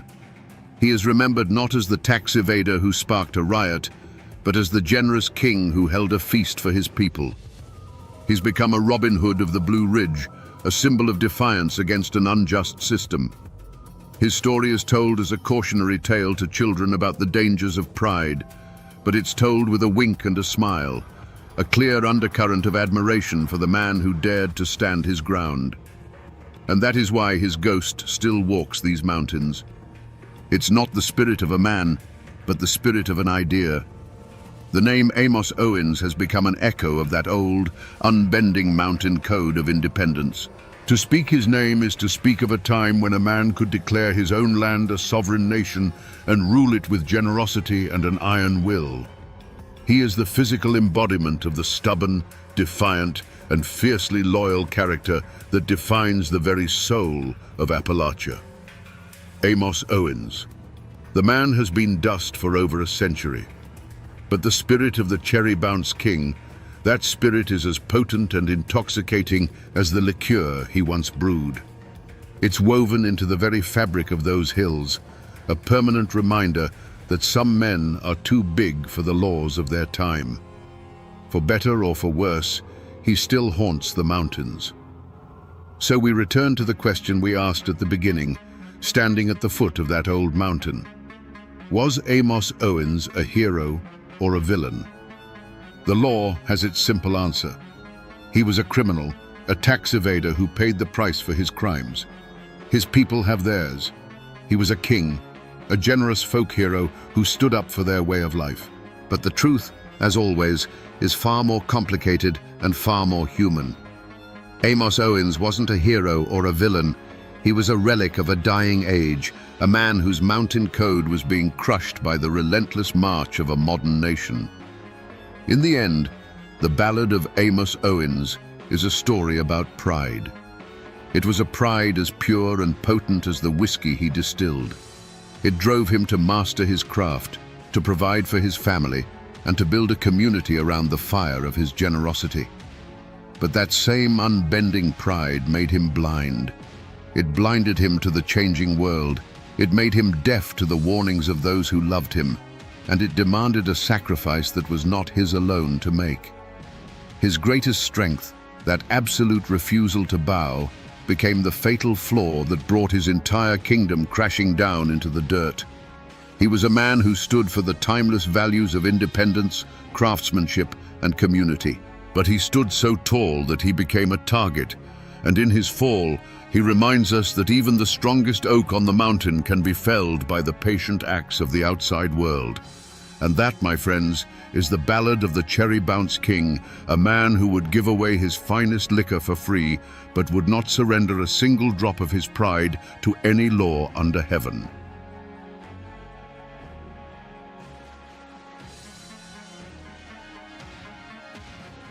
In the misty mountains of Appalachia, they say a word can be sharper than any blade, and a woman's pride can be a poison more potent than any rattlesnake's venom. They tell a story of a young man lying on his deathbed, not from fever or from battle, but from love. And they whisper the name of the woman who put him there with a single cruel sentence. Her name was Barbara Allen. Most folks have heard the song, a sad little tune about a hard-hearted girl. But here, in the isolated hollows, that song became more than music. It became a legend of a heart so cold it could freeze a man's soul. It raises a question that still echoes in these hills. Can a person truly be killed by a word? Today, we separate the ballad from the chilling folklore it spawned, to look into the icy heart of Barbara Allen and ask the one question the mountains have been asking for centuries. Was she a monster, or the most tragic victim of them all? You have to understand what life was like back then, in those hidden pockets of the Appalachians. It was a world carved out of the wilderness by sheer grit and stubbornness. Life wasn't measured in the turning of pages on a calendar, but in the rhythm of the seasons, the spring thaw that swelled the creeks, the long, hot summers of planting and tending, the autumn harvest that decided who would eat well and who would go hungry through the biting winter. The mountains weren't just a backdrop. They were a living entity, providing everything you needed, but also capable of taking it all away in a heartbeat with a flash flood or a sudden blizzard.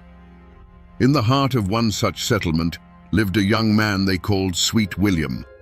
The name wasn't just a convenience, it was a description. He was the kind of man who was first to help a neighbor raise a barn and the last to leave a campfire. He had a strength that came from working the hard soil and a laugh that could cut through the thickest mountain fog. He was the future, the promise of another generation surviving and thriving in this unforgiving land. Everyone loved him because he was the best of them, a reflection of the warmth and community that was the only real shield against the cold and the dark. And then there was Barbara Allen. If William was the warm hearth of the community, she was the frost on the window pane. She possessed a beauty that was almost painful to look at, sharp and perfect, like a shard of ice. But it was a remote beauty. She lived with her mother in a small cabin, keeping to herself, her silence often mistaken for arrogance. The other girls whispered about her pride, and the young men who tried to court her came away feeling as if they'd tried to warm their hands on a marble statue. She was a mystery, an outsider in a community where there were no secrets. Yet, as it so often happens, the fire was drawn to the frost. William saw something in Barbara that no one else did. Not coldness, but a guarded sorrow, a strength that had hardened into a shield. And she, in turn, saw in his open-hearted nature a warmth she'd never known. Their courtship wasn't one of public pronouncements, but of stolen glances across the clearing during a Sunday service, of a wildflower left on her doorstep, of two people from different worlds circling each other like the sun and the moon.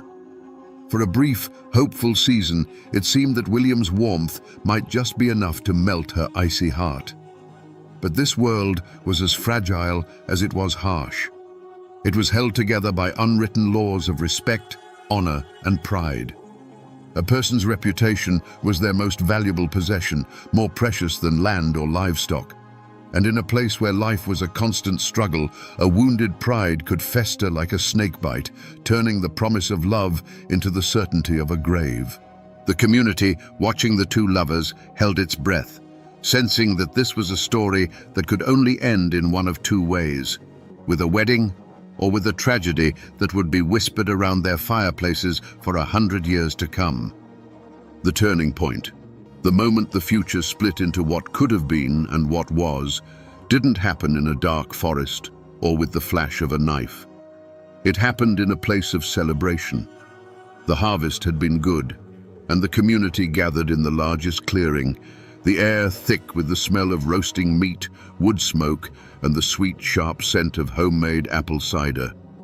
Fiddles were playing, people were laughing, and for a little while, the harshness of mountain life was forgotten. At the center of it all, of course, was sweet William. He was in his element, surrounded by friends, his voice booming over the music. Flushed with cider and the simple joy of the evening, he raised his wooden cup. "A toast!" he shouted, a wide grin on his face. "A toast to the beauties of this valley who make the work worthwhile and the winters warm."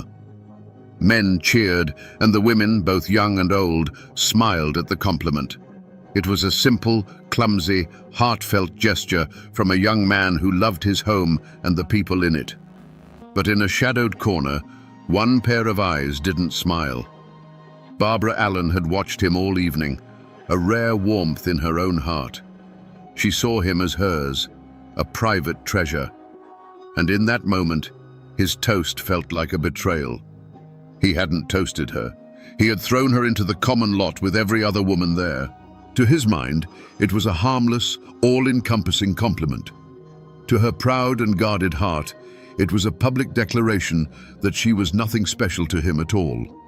It was a careless flick of the wrist that to her felt like a slap across the face. She didn't scream or cry.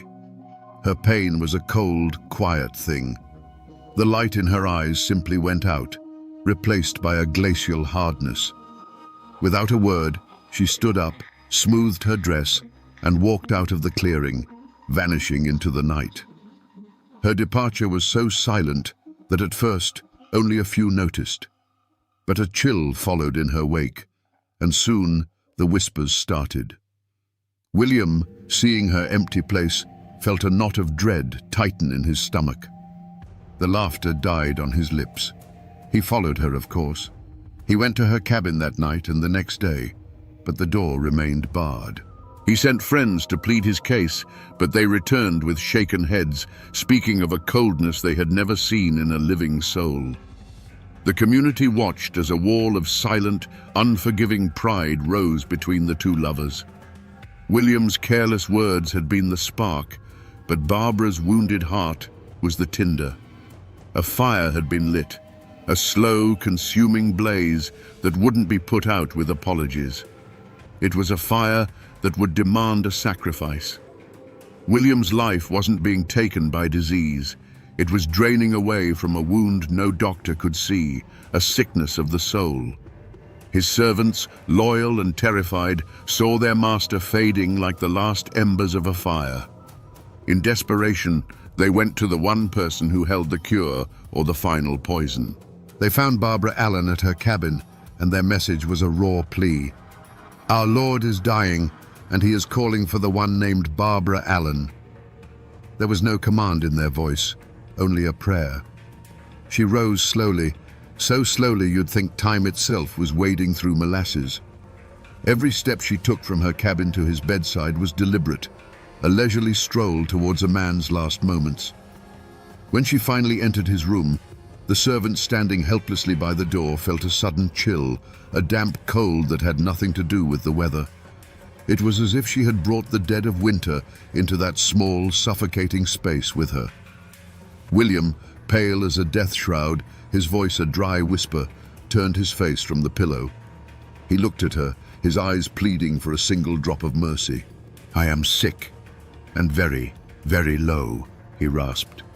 "And it's all for the love of you, Barbara Allen." It was his last gamble, his entire being laid bare, hoping to find a flicker of the woman he loved beneath the ice. But the woman who stood over him was not a lover. She was a judge. Her face was a mask of cold indifference. She looked down at the dying man, not with pity, but with a chilling clarity. Her voice, when it came, was not loud, but it cut through the silence like a razor. "I remember," she said, each word a perfectly formed drop of venom. "There, in the tavern of the city, when the wine was pouring like a river, you drank to the health of all the beauties, and you neglected me, Barbara Allen." Those words weren't a memory. They were a sentence. They were the final killing blow. The servants watched as the last spark of hope in William's eyes was extinguished. It wasn't a flicker. It was a snuffing out, as sudden and complete as a candle plunged into water. No weapon was raised, no blood was shed, but everyone in that room knew they had just witnessed an execution. William said nothing more. He simply took a shallow breath, and with the last of his strength, he turned his face to the cold, unforgiving wall. It was an act of final surrender. He was turning his back not just on her, but on the world itself, a world where the woman he loved had chosen her pride over his life. A moment later, a profound stillness fell upon the room, a silence deeper and more terrible than any scream. Sweet William was gone. Barbara Allen turned and walked out of that room without a backward glance. She left behind a profound silence, a dead man, and the shattered servants who had just witnessed a soul being extinguished by sheer cruelty. She stepped out into the crisp mountain air, her head held high, the victor in a war only she had been fighting. Her pride was satisfied. Her grievance was avenged. She had won. For the first few hundred yards, that cold satisfaction was a shield, protecting her from the truth of what she had done. But she had not gone a mile, just as the path began to wind back towards her own lonely cabin, when a new sound reached her. It was a sound that cut through the rustling leaves and the sighing of the wind. A single, mournful toll of a funeral bell, echoing from the small church in the valley. Dong. It was a sound of finality, a sound of fact. Sweet William was dead. The bell was telling the mountains the news, and that sound pierced her icy armor. The second toll followed the first, and with each resonant peal, a crack appeared in the frozen wall around her heart.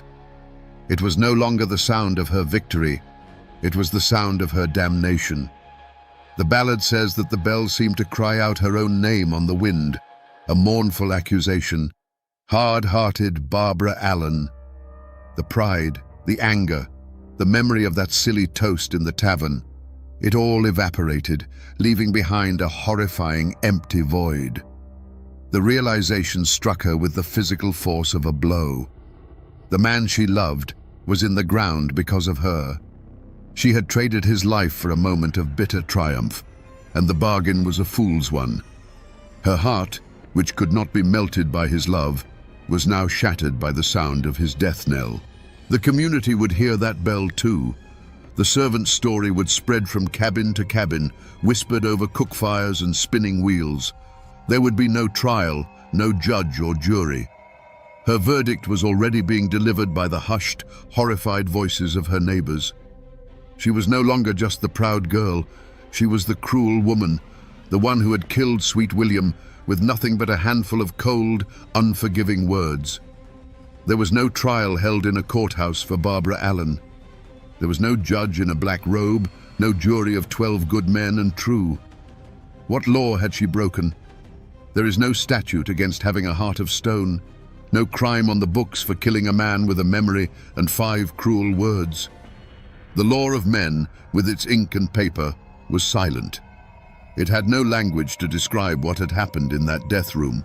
But in the mountains, there is another kind of justice, an older and more immediate law.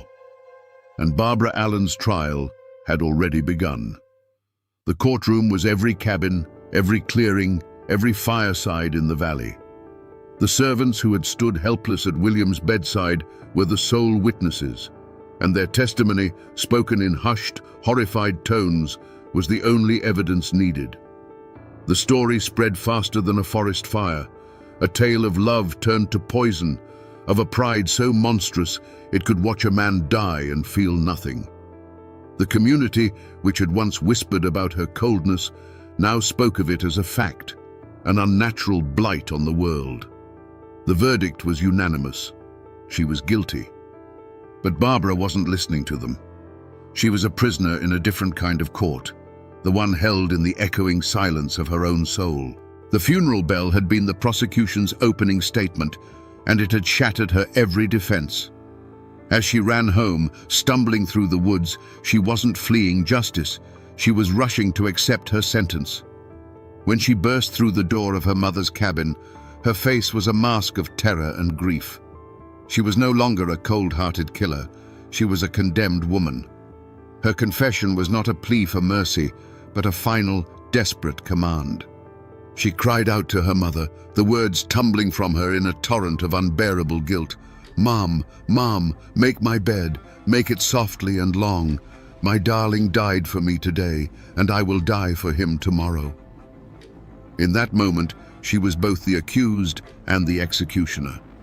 She understood the ancient law of the mountains, a heart for a heart, a life for a life. Her own pride had demanded William's life as payment, and now her conscience, awakened too late, demanded hers in return. And so the final verdict was delivered, not by the community, who would soon change their condemnation to a sad, shaking pity, but by Barbara Allen herself. She died the next day, not of fever or sickness, but of a broken heart, the very ailment she had inflicted upon her lover. Was it justice? Perhaps it was something more profound. It was a perfect, terrible symmetry. The law of men could never have balanced the scales so precisely. The mountains had rendered their own judgment, leaving 2 fresh graves as a permanent warning that a heart closed to forgiveness is a tomb waiting to be filled. And so they buried them in the old churchyard, side by side. He, the victim of a love too strong, and she, the victim of a pride that had turned to poison. In any other story, that would be the end. 2 graves on a lonely hillside, slowly being reclaimed by the wild grass and the passage of time. But in Appalachia, some stories refuse to stay buried in the ground. They grow. Out of Sweet William's grave, the old-timers say, there grew a rose. It wasn't just any rose, but one with petals so deep and red they looked like drops of blood, a symbol of the true and passionate love he'd held in his heart. And from Barbara Allen's grave, there grew a briar, its vines thorny and grasping, a testament to the sharp, tangled pride that had protected and ultimately destroyed her. They grew, reaching up towards the Appalachian sun as if pulled by some unseen force. The rose climbed the old stone wall of the churchyard, and the briar followed. Higher and higher they went, until at the very peak of the wall they met. And there, under the watchful eyes of the mountains, the soft red rose and the thorny green briar intertwined. They wove themselves together into what the ballad calls a true lover's knot, a symbol of forgiveness, a sign that the love that was denied in life had finally found its union in death. Now, You can't go to a specific place in Kentucky or North Carolina and find a headstone that reads Barbara Allen. Her grave is not a place on a map. The real marker isn't made of stone, it's made of music. The ballad itself is the echo. It survived the long ocean voyage from Scotland, and in the isolated hollows of Appalachia, it found its true home. It was passed down like an heirloom, from a grandmother's cracked voice to a child listening on a porch swing, a lesson and a lullaby all in one. The story became a part of the people, and that is what remains today. The traces are not in archives or history books, but in the culture itself. It's in the melancholy bend of a fiddle string, in the lyrics sung by 1,000 different voices over hundreds of years.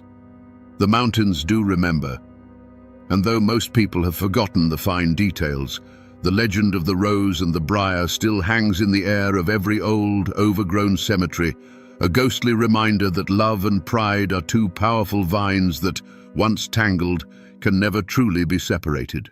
So we come back to the question that has haunted this story from the start, a question that the wind still whispers in the high mountain passes. Was Barbara Allen a monster, or was she a victim? The truth, like most truths in these mountains, is not a simple thing. In that death room, standing over the man who loved her, she was a monster. She wielded her wounded pride like a weapon and dealt a killing blow. But in the moments that followed, when the sound of a funeral bell shattered her soul, she became the story's final, most tragic victim, a prisoner of a pride she could no longer live with. This is the eternal lesson encoded in the ballad of Barbara Allen, the reason it has survived for centuries while grander tales have turned to dust. It's a story that warns us that a heart shielded by pride is the most fragile heart of all. It teaches us that forgiveness is not a gift we give to others, but a key to our own freedom. The rose and the briar are not just a fanciful ending, they are the story's true moral. They tell us that even after a tragedy born of bitterness and spite, redemption is possible, that two souls torn apart by life can find their way back to each other in the end. This is more than just a ghost story or a sad old song. It is a piece of Appalachia's soul. It is a testament to the people who lived and died by a code of honor that could be both their greatest strength and their most fatal flaw. And even today, if you find yourself deep in the mountains when the fog is rolling in and the world grows quiet, you can almost hear it. A sad, distant melody on the wind and the mournful toll of a bell, forever crying out a warning and a lament. Poor Barbara Allen.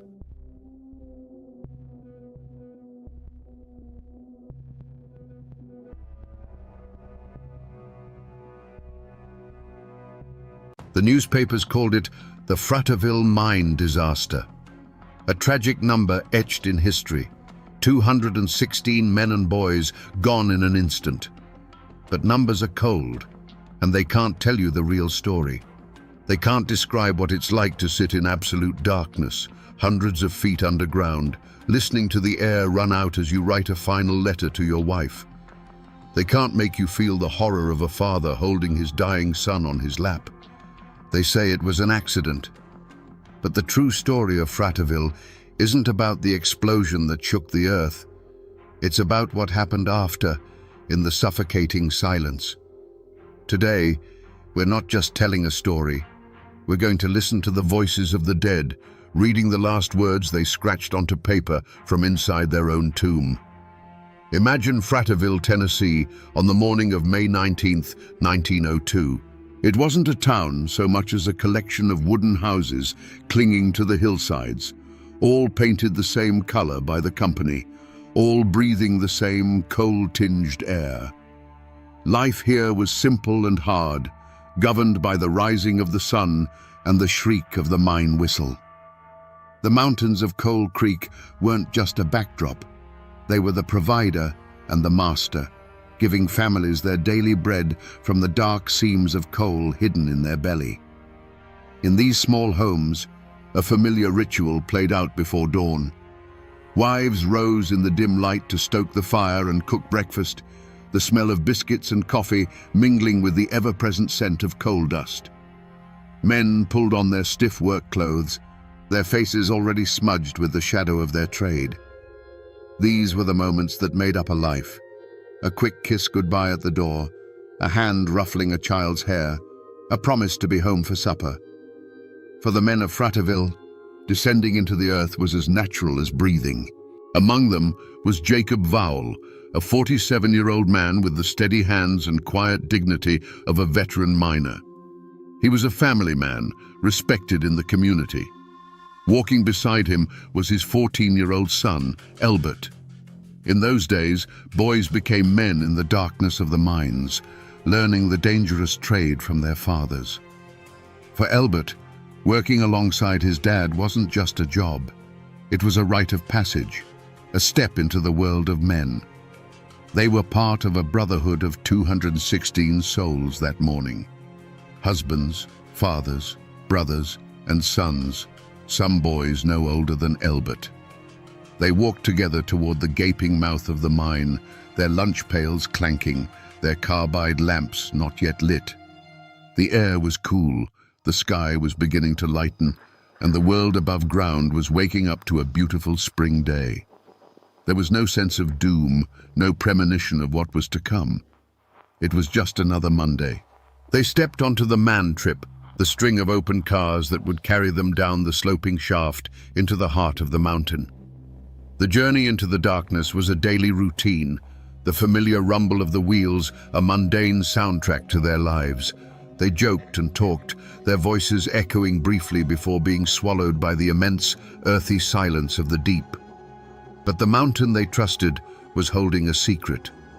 Deep within the labyrinthine tunnels, a pocket of methane gas, odorless and invisible, was seeping from the coal seam. It was a time bomb, silently counting down. Every foot the men traveled deeper into the earth brought them closer to the moment when their ordinary world would be torn apart by a roar from hell itself. Deep inside the earth, the men worked in the flickering glow of their carbide lamps. The air was thick with the smell of damp soil and coal. The only sounds were the rhythmic scrape of shovels against rock and the metallic ring of pickaxes striking the black seam. And then, in one of the far-flung tunnels, it happened. A miner's open flame, the very tool that let him see in the dark, touched a pocket of invisible methane gas. In that single fatal instant, the air itself caught fire. The explosion wasn't just a sound, it was a physical force, a giant fist that punched through the mine's narrow arteries. It ignited the fine, suspended coal dust, creating a secondary, even more powerful blast that ripped through the tunnels at the speed of sound. A wave of fire and pressure shot outwards, snuffing out lamps and lives without distinction. For the men caught in its path, there was no time to scream. The world simply ceased to exist. On the surface, at 7:20 in the morning, the ground trembled as if a beast had woken from a long slumber. A deep, guttural roar erupted from the mouth of the mine, a sound that rattled windows and shook the very souls of the people in Frateville. It was followed by a geyser of black smoke, splintered timbers, and mangled machinery that shot hundreds of feet into the sky. The mine, the town's source of life, was now breathing fire and death. Within moments, the routine of the morning was shattered by screams. Wives and children, their faces masks of terror, ran toward the mine entrance. But what they found was a vision from hell. The wooden structures of the tipple were engulfed in flames, and a thick, choking smoke billowed from the shaft, blocking any hope of entry. The force of the blast had not only sealed the entrance, it had destroyed the mine's massive ventilation fan. The lungs of the mountain had been ripped out. Deep inside, in the furthest reaches of the mine where the blast hadn't reached, a few dozen men were thrown to the ground. Their lamps were extinguished, plunging them into a darkness more profound than any they had ever known. The air thrummed, and then an unearthly silence fell. They were alive, but they were cut off. The air they were breathing was now a finite resource, a dwindling supply in a sealed stone coffin. The clock on their survival had begun to tick.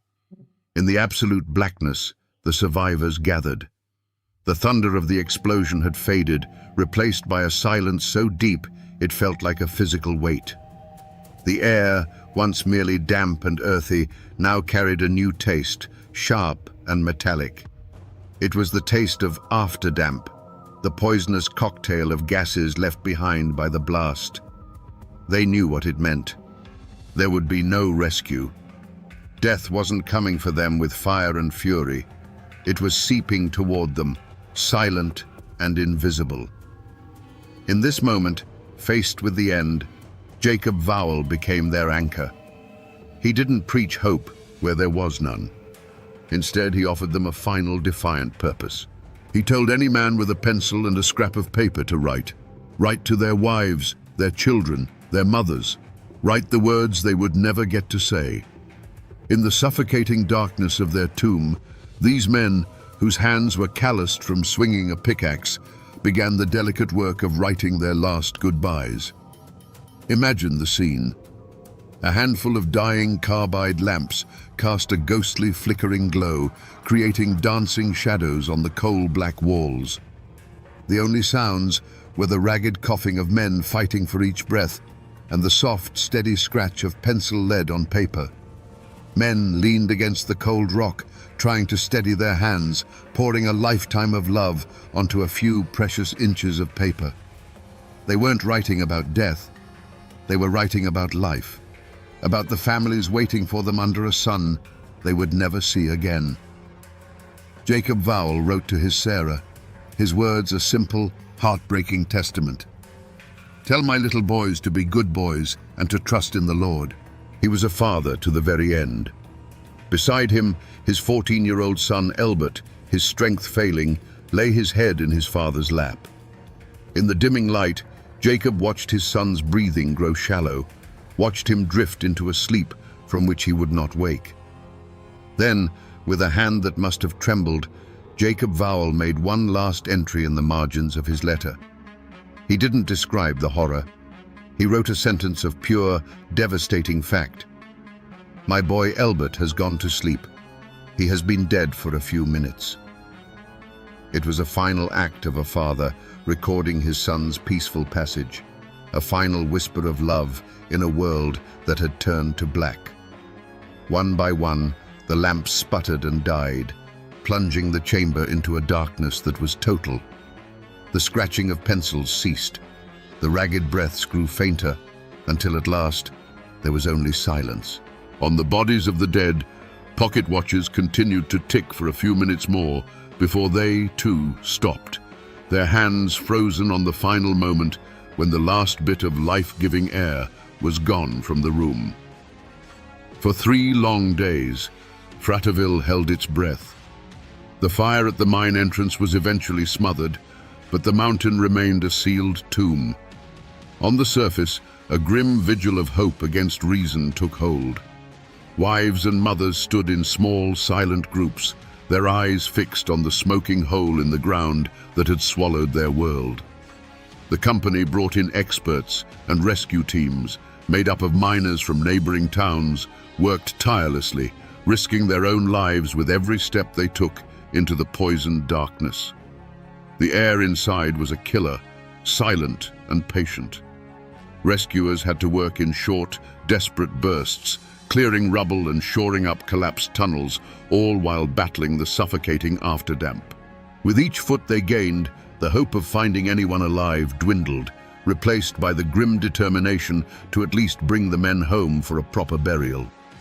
They found the first bodies near the entrance, victims of the blast's initial violent fury. But the deeper they went, the more the destruction gave way to an eerie, undisturbed silence. Finally, they reached the crude barricade of rock and clothing. They knew men were behind it. Carefully, they dismantled the wall, stone by stone. The first beam of a rescuer's lamp cut through the darkness and fell upon a scene that would haunt them for the rest of their lives. 26 men were lying on the ground. There was no sign of a struggle, no panic. They looked as if they had simply laid down to rest, many with their arms around each other in a final, brotherly embrace. And then they saw the letters. Tucked into pockets, clutched in hands or placed carefully on their chests, were the final messages from the dark. As the bodies were solemnly carried out into the daylight, the news of the letters spread through the grieving crowd like a whisper. This tragedy now had a voice. These were not just numbers in a death toll, they were husbands and fathers who had spent their final moments thinking only of love. Frateville had become a town of widows and orphans overnight. They say there weren't enough coffins in the county, and they had to be shipped in by the trainload, a final, heartbreaking measure of the town's immeasurable loss. There was no villain in a black hat to put on trial. There was only a company, a mountain, and 216 fresh graves. But the law demanded an answer, so a coroner's inquest was convened. It wasn't a grand trial in a stone courthouse. It was a proceeding held in the shadow of the disaster, a formal attempt to write the final chapter in the official record. For the widows of Frateville, it was a desperate, flickering hope for accountability. For the Coal Creek Coal Company, it was a matter of containing the damage. Company officials and their lawyers spoke in measured tones. They offered condolences and expressed deep regret. They spoke of the inherent dangers of mining, of the unpredictable nature of the earth. The explosion, they argued, was a tragic accident, an act of God that no one could have foreseen or prevented. They presented charts and testimony from their own experts, painting a picture of a well-run operation that had simply fallen victim to a terrible misfortune. Against this polished defense, who was there to speak for the dead? The miners' letters were their final testimony, but they were testaments of love, not of legal negligence. The living miners in the community, the ones who would need a job when the grief subsided, knew better than to speak out against the only employer in town. To accuse the company was to risk your own family's survival. So they stayed silent, their anger and their knowledge of the mine's gassy reputation a heavy, unspoken secret in the room. The verdict, when it came, was as cold and hard as a seam of coal. The coroner's jury concluded that the miners had died from an explosion of methane gas and coal dust ignited by an open flame. But crucially, they assigned no legal blame. No charges were filed. The company was officially cleared of any criminal negligence. They offered recommendations for the future, the use of safer lamps, better ventilation, but these were suggestions, not punishments. Was this justice? The law of men, the formal system of courts and inquests, had spoken. It had rendered its verdict in clean, legal terms. The company was not a murderer, but a victim of circumstance. But for the people of Frateville, for the women who now had to raise their children alone, the verdict was just another form of violence. It was a confirmation that the lives of their husbands and sons were worth less than the cost of implementing stricter safety measures. The company walked away free, ready to rebuild and reopen the mine. The town, however, was handed a life sentence of loss and unanswered questions. The inquest provided an official cause of death, but it offered no comfort and no justice. It was a quiet, brutal lesson in the way the world worked in 1902. The law protected property and profit, while the mountains kept the men. The town of Frateville never recovered. It couldn't. How does a town built around 216 men continue to exist when they are all gone? It became a town of shadows, a community of widows and orphans, where the sound of the mine whistle was replaced by a profound and lasting silence. In time, families moved away, houses fell into disrepair, and Frateville, the bustling coal town, slowly faded from the map, becoming little more than a name in a history book. But the story didn't vanish completely. It's carved in stone. If you know where to look, you can still find the Leech Cemetery. There, in a large grassy circle, lie the graves of many of the miners. It's known as the Frateville Miners' Circle, a silent, circular monument to a shared fate. Walking among the headstones is a chilling experience. Name after name, all followed by the same date of death, May 19th, 1902. It's a physical ledger of the price paid for coal.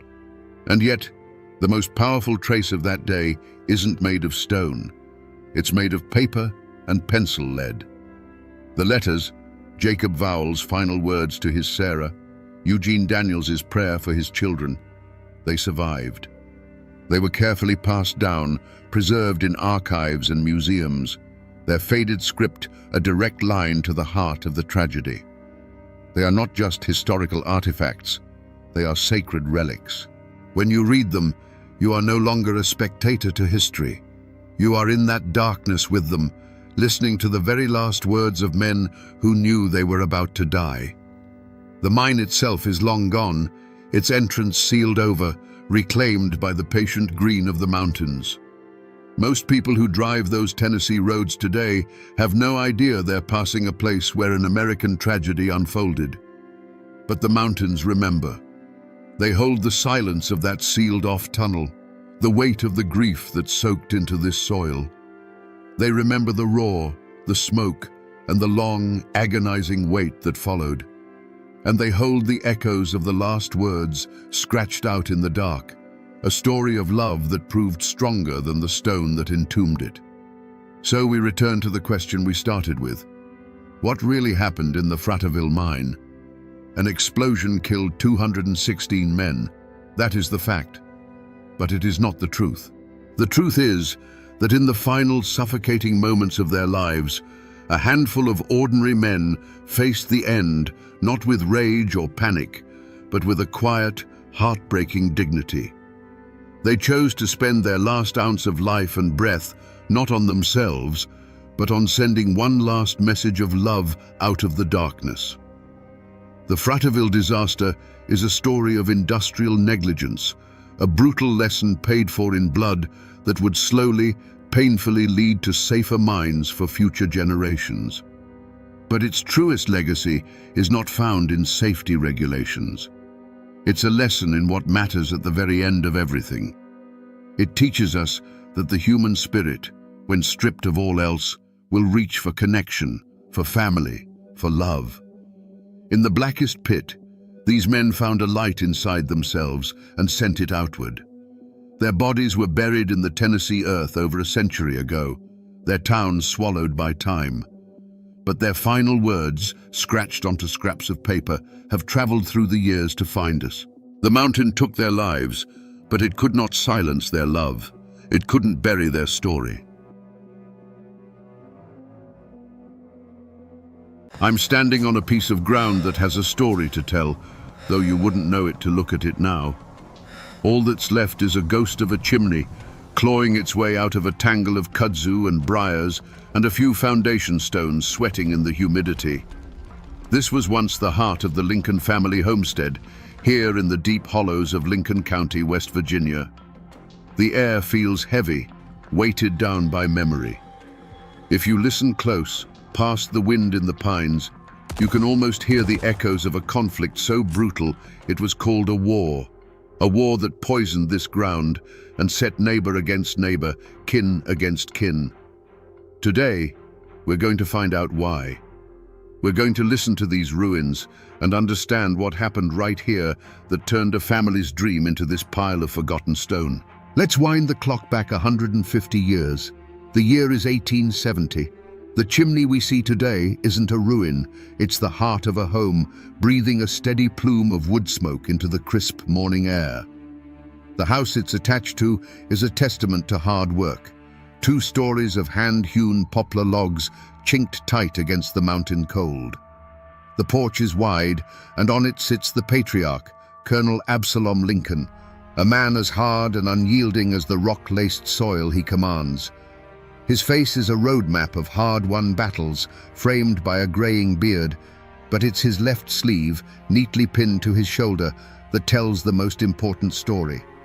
It's a constant, silent reminder of what he lost at Gettysburg, and a symbol of the cause he still believes in. From this porch, Absalom doesn't see a wilderness. He sees his kingdom. He sees the bottomland, dark and rich, where his sons are already working the fields with a pair of mules. He hears the rhythmic turn of the water wheel at his grist mill down on the creek, the only one for 10 miles in any direction. His world is one of order, built on the unshakable pillars of family, honor, and the sweat of your brow. The Lincolns are not just a family, they are a clan, the closest thing this part of West Virginia has to aristocracy, and Absalom is their unquestioned leader. They believe the old ways are the best ways, and that a man's worth is measured by the land he holds and the word he keeps. Life here is hard, but it's whole. In the house, the women are already at their chores, the smell of baking bread and boiling coffee mingling with the wood smoke. Children's laughter spills out from the yard. This isn't just a farm, it's the center of a community, a place where people come for justice, for advice, or to have their corn ground. For Absalom Lincoln, this homestead is more than property. It is the physical manifestation of his soul, a legacy he intends to pass down through generations. It is a symbol of survival, a piece of the Old South rebuilt here in the mountains.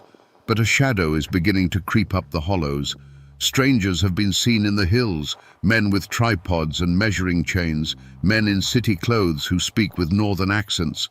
They talk of progress, of timber rights and railroad lines. They speak of the black rock that lies in seams beneath the earth and the fortunes that can be made from it. To some, this is the sound of opportunity. To Colonel Lincoln, it sounds like a second invasion, a new kind of threat to the way of life he sacrificed his arm to defend. And he knows who is welcoming these invaders. The McCoy clan, led by Black Elias McCoy. They are new money, men who didn't fight for a cause but profited from the chaos, selling to both sides and getting rich while their neighbors bled. The Lincolns see them as scavengers, men without honor, who would sell the very ground from under their feet for a stack of Yankee dollars. For now, the conflict is a cold silence in the town square, a stiff nod at the crossroads. But on his porch, Absalom Lincoln watches the sun rise over his land, and he knows a storm is coming. He can feel it in the ache of his missing arm. To understand how a family's pride curdles into a generation of hate, you have to look beyond the soil and stone. You have to follow the paper trail, as thin and fragile as it may be. I've spent weeks doing just that, digging through dusty boxes in the archives, and I found something. This is what I believe is the first drop of poison. It's a page from the Lincoln County Ledger, dated November 6, 1872. The paper is brittle, the color of old tobacco, and it smells of time itself. Most of it is what you'd expect: crop prices, an ad for a liver tonic, a notice about a church social. But tucked away in a small column on the back page is a single dry paragraph that announces the results of the county election. It officially declares that Jedediah McCoy, brother of Black Elias, had been elected sheriff of Lincoln County. On the surface, this is just democracy at work. But you have to understand, in a place like this, the sheriff's badge was the keys to the kingdom. He controlled everything: who got arrested, whose land got seized for back taxes, and whose brand of justice was enforced. For as long as anyone could remember, the man wearing that badge had been a Lincoln, or a man loyal to the Lincolns. This small, forgotten news clipping wasn't just reporting a political upset, it was documenting a coup. This was the moment the McCoys seized the levers of power, and for Colonel Absalom Lincoln, it was an intolerable insult. This piece of paper tells us what happened, but the question that haunts this story, the question that led to all the bloodshed, is how. That small newspaper column was the official record, the final word. But the story of how Jedediah McCoy's name got printed there was written not in ink, but in sweat, whiskey, and the cold glint of northern silver dollars. On Election Day in 1872, the air outside the Hamlin courthouse was thick with a tension you could taste. It wasn't the celebratory mood of a civic duty. It was the quiet, watchful stillness of two armies waiting for the other to blink. The Lincolns and their supporters gathered on one side of the dusty square, the McCoys on the other. It was a division as clear as a property line drawn in blood. Colonel Absalom Lincoln stood on the courthouse steps, his one good hand resting on a hickory cane. He expected his cousin to win. It was a matter of tradition, of respect. The Lincolns had always guided the county, and their people, the families who had been here for generations, understood that. He watched the proceedings with a stern but confident eye, acknowledging the deferential nods of his fellow farmers and veterans. To him, this election was merely a reaffirmation of the natural order of things, a way of telling the world that the values of the Old South were still alive in these hills. But then came the strangers. They arrived in wagons, a rough-looking collection of men Absalom had never seen before. They weren't farmers. Their hands weren't calloused from the plow, but from the pickaxe and the sledgehammer. They were the survey crews and clearing gangs hired by the railroad interests that Black Elias McCoy had been courting. They were paid in cash and loyalty to the man who signed their checks. One by one, they cast their ballots, their unfamiliar faces a stark insult to the local men who had bled for this ground. A low murmur rippled through the Lincoln crowd. This wasn't an election, it was an invasion by proxy. When the final tally was read aloud, a moment of stunned silence fell over the square. It was quickly shattered by a triumphant roar from the McCoy side of the crowd. Jedediah McCoy had won by a handful of votes, just about the same number of strangers who had been brought in. Black Elias McCoy stood in the center of the celebration, a thin, knowing smile on his face. He had not won an election, he had purchased an office. Colonel Lincoln descended the steps, his face a mask of cold fury. He walked directly to Elias, the crowd parting before him. Their confrontation was quiet, but more menacing than any shout. "You bought this election," Absalom said, his voice low but carrying like a rifle shot in the winter air. "You bought it with northern money and railroad trash." Elias McCoy didn't flinch. He looked the one-armed colonel square in the eye. "The world is changing, Absalom," he replied, his own voice smooth as oiled steel. "It's a new time. You can either get on the train or get run over by it." In that moment, the lines were drawn. It was no longer about politics. It was about honor, about survival. And both men knew, standing there in the dust, that this conflict would not be settled at the ballot box again. Paper and ink can give you the facts, but they can't give you the feeling. They don't have a soul. To find that, you have to talk to the people who carry the story in their blood. That's what led me here, to a small, neat house perched on a hillside, to sit on a front porch with a woman named Sarah Lincoln Vance. She's 87 years old, the great-granddaughter of Colonel Absalom Lincoln's eldest son. Her hands are gnarled with age, but her eyes are sharp, and her memory is a library of stories that have never been written down. I showed her the newspaper clipping about the election. She looked at it, gave a slow, knowing nod, and handed it back to me. "That was the start of the trouble, all right," she said, her voice a soft mountain drawl. "But it ain't the start of the hate. Politics is one thing. That's about power. The hate started later. It started over a boy defending his father's honor.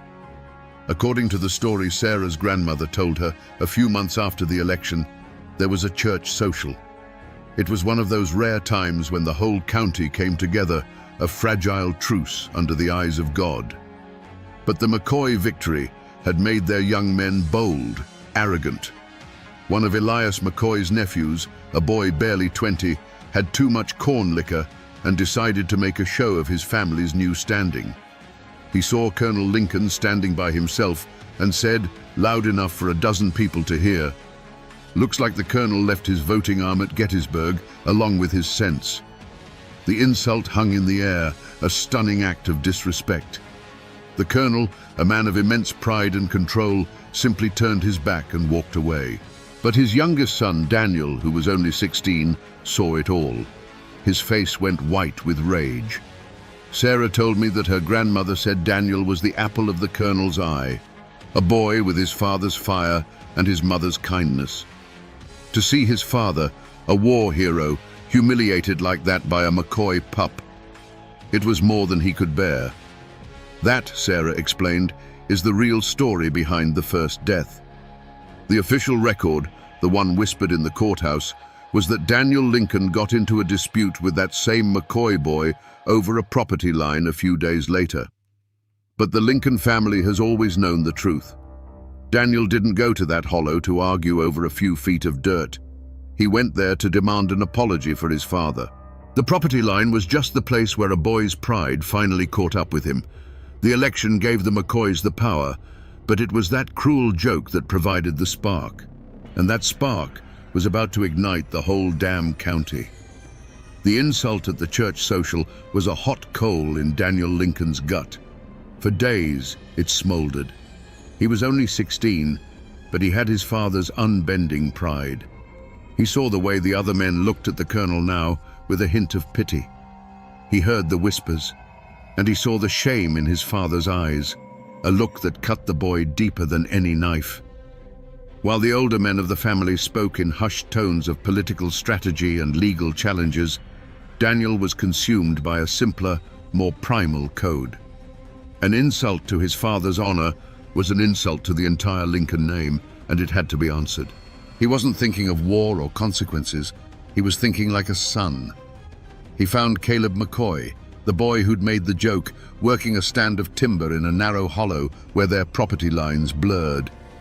It was a lonely place, the sound of the axe echoing off the steep hillsides, the air thick with the smell of pine sap. Daniel didn't come with a rifle leveled. He came on foot, his hands empty, his heart hammering against his ribs. "I want you to apologize to my father," Daniel said, his voice shaking but firm. Caleb McCoy, flush with the arrogance of his family's recent victory, just laughed. He leaned on his axe handle, a smirk on his face. "Your daddy's a cripple and his time is past," Caleb sneered. "Just like the rest of you Lincolns. Now get off my land before I run you off." He spat a wad of tobacco juice near Daniel's feet. That was the final spark. Daniel lunged, his fists clumsy but flying with all the pent-up rage of a wronged son. Caleb, bigger and a few years older, was taken by surprise but quickly recovered. The two boys tumbled to the ground, trading blows in the dirt and mud, a desperate, graceless fight fueled by generations of growing animosity. It wasn't a duel, it was a brawl. They rolled over roots and rocks, their grunts and curses swallowed by the vast indifference of the woods. The struggle carried them to the edge of a steep, rocky ravine that cut through the hollow. Caleb had Daniel pinned, his knuckles bloodying the boy's face. Daniel, in a surge of desperate strength, bucked and twisted, trying to throw him off. For a split second, their weight shifted. Caleb's boot slipped on a patch of wet moss. His eyes widened, his smirk replaced by a flash of genuine terror. He scrabbled for a handhold, but there was nothing but air. With a cry that was cut short by the sickening crack of a branch, he disappeared over the edge. Silence. A profound, ringing silence broken only by the gurgle of the creek below and Daniel's own ragged breaths. He crawled to the edge and looked down. Caleb McCoy lay twisted on the rocks below, his body unnaturally still. The fight was over. A 16-year-old boy, defending his father's honor, had just committed the first act of war. He scrambled back from the edge, a wave of cold horror washing over him, and he ran. He ran not as a victor, but as a terrified child who had just opened the gates of hell. When Caleb's body was found, the McCoys screamed for blood. Sheriff Jedediah McCoy declared it murder and swore to hang the Lincoln boy responsible. But Colonel Absalom Lincoln, seeing the terror in his own son's eyes, made a decision. He would not give his child to a McCoy sheriff and a McCoy mob. He gathered his clan, and at the funeral for the young Lincoln boy, because that is what the official story now became, a tragic hunting fall, he stood over the simple pine coffin and made his vow. "The law of this county is a tool for our enemies," he declared, his voice like iron. "From this day forward, we will be our own law, an eye for an eye, a life for a life." The point of no return had been crossed. The time for words was over. After a death like that, vengeance doesn't wait long in these mountains. It just waits for the right time and the right place. That place is here. I'm standing beside the Guyandotte River at a sharp, angry turn in the road that locals have called Devil's Elbow for as long as anyone can remember. Today, It's peaceful. The water rushes over the rocks and the sun filters down through a thick canopy of leaves. It's a beautiful, forgotten corner of the county. But if you know where to look, the scars are still here. This wide gravel shoulder I'm standing on isn't the original road. The old wagon trace ran closer to the water, right along the base of this sheer rock wall. And up there, about 50 feet above me, is a high wooded ridge that looks down on this entire bend.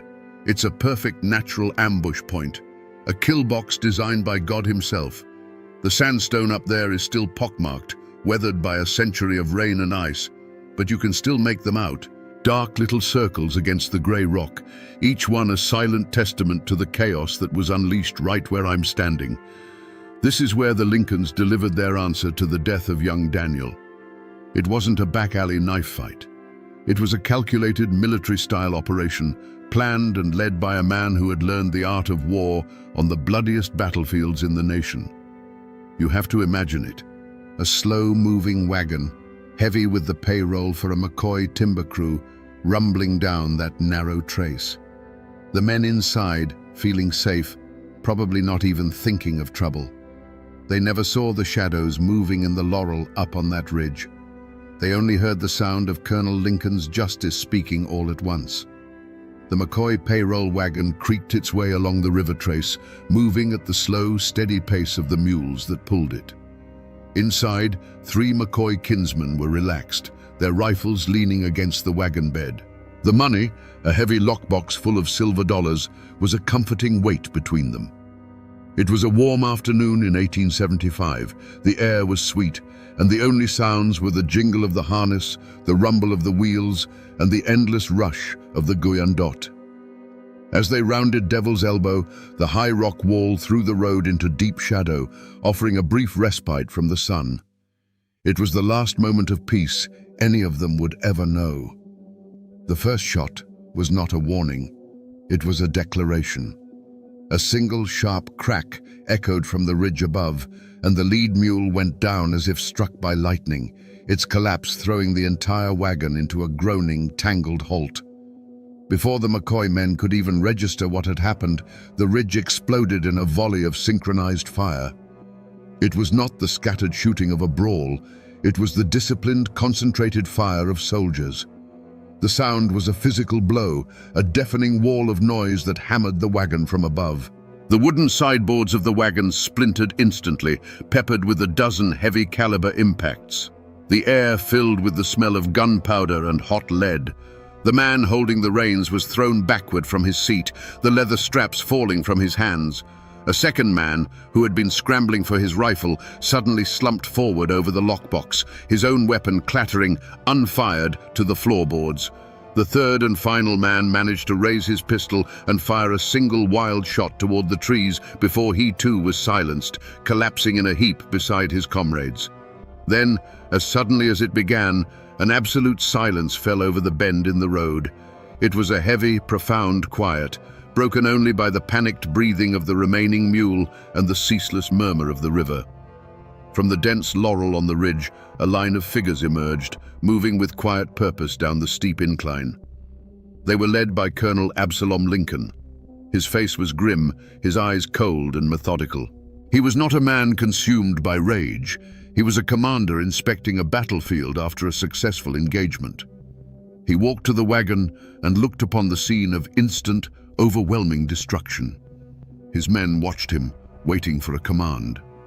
Absalom surveyed the interior of the wagon, his gaze falling upon the untouched lockbox full of silver. He made no move toward it. This was not about money. This was about payment of a different kind. Reaching into his own pocket, he pulled out a single spent rifle cartridge, a 56 Spencer, the signature of his old cavalry unit, and placed it deliberately on the driver's seat. It was a message, a signature left in brass and smoke. He turned without another word and led his men back into the woods, vanishing as quickly as they had appeared, leaving behind a monument of splintered wood and terrible silence. The war had begun in earnest. After the smoke clears and the bodies are carried away, the machinery of the law, however rusty and biased, has to turn. And this is what it produces. This is the official coroner's inquest, filed in the Lincoln County Courthouse just 2 days after the ambush at Devil's Elbow. The handwriting is a spidery, formal script on paper that has gone thin and brown with age, but the words themselves are cold, hard, and clipped. They are the official story, the version of events that was meant to be preserved for history. I'll read you the key passage. It says, "The deceased, identified as Silas McCoy, John R. McCoy, and Peter Vance, did come to their deaths by means of multiple gunshot wounds. Evidence suggests the attack was carried out from the high ridge overlooking the road. The company payroll box, containing approximately $200, was found undisturbed. The perpetrators are, at this time, unknown. Perpetrators unknown.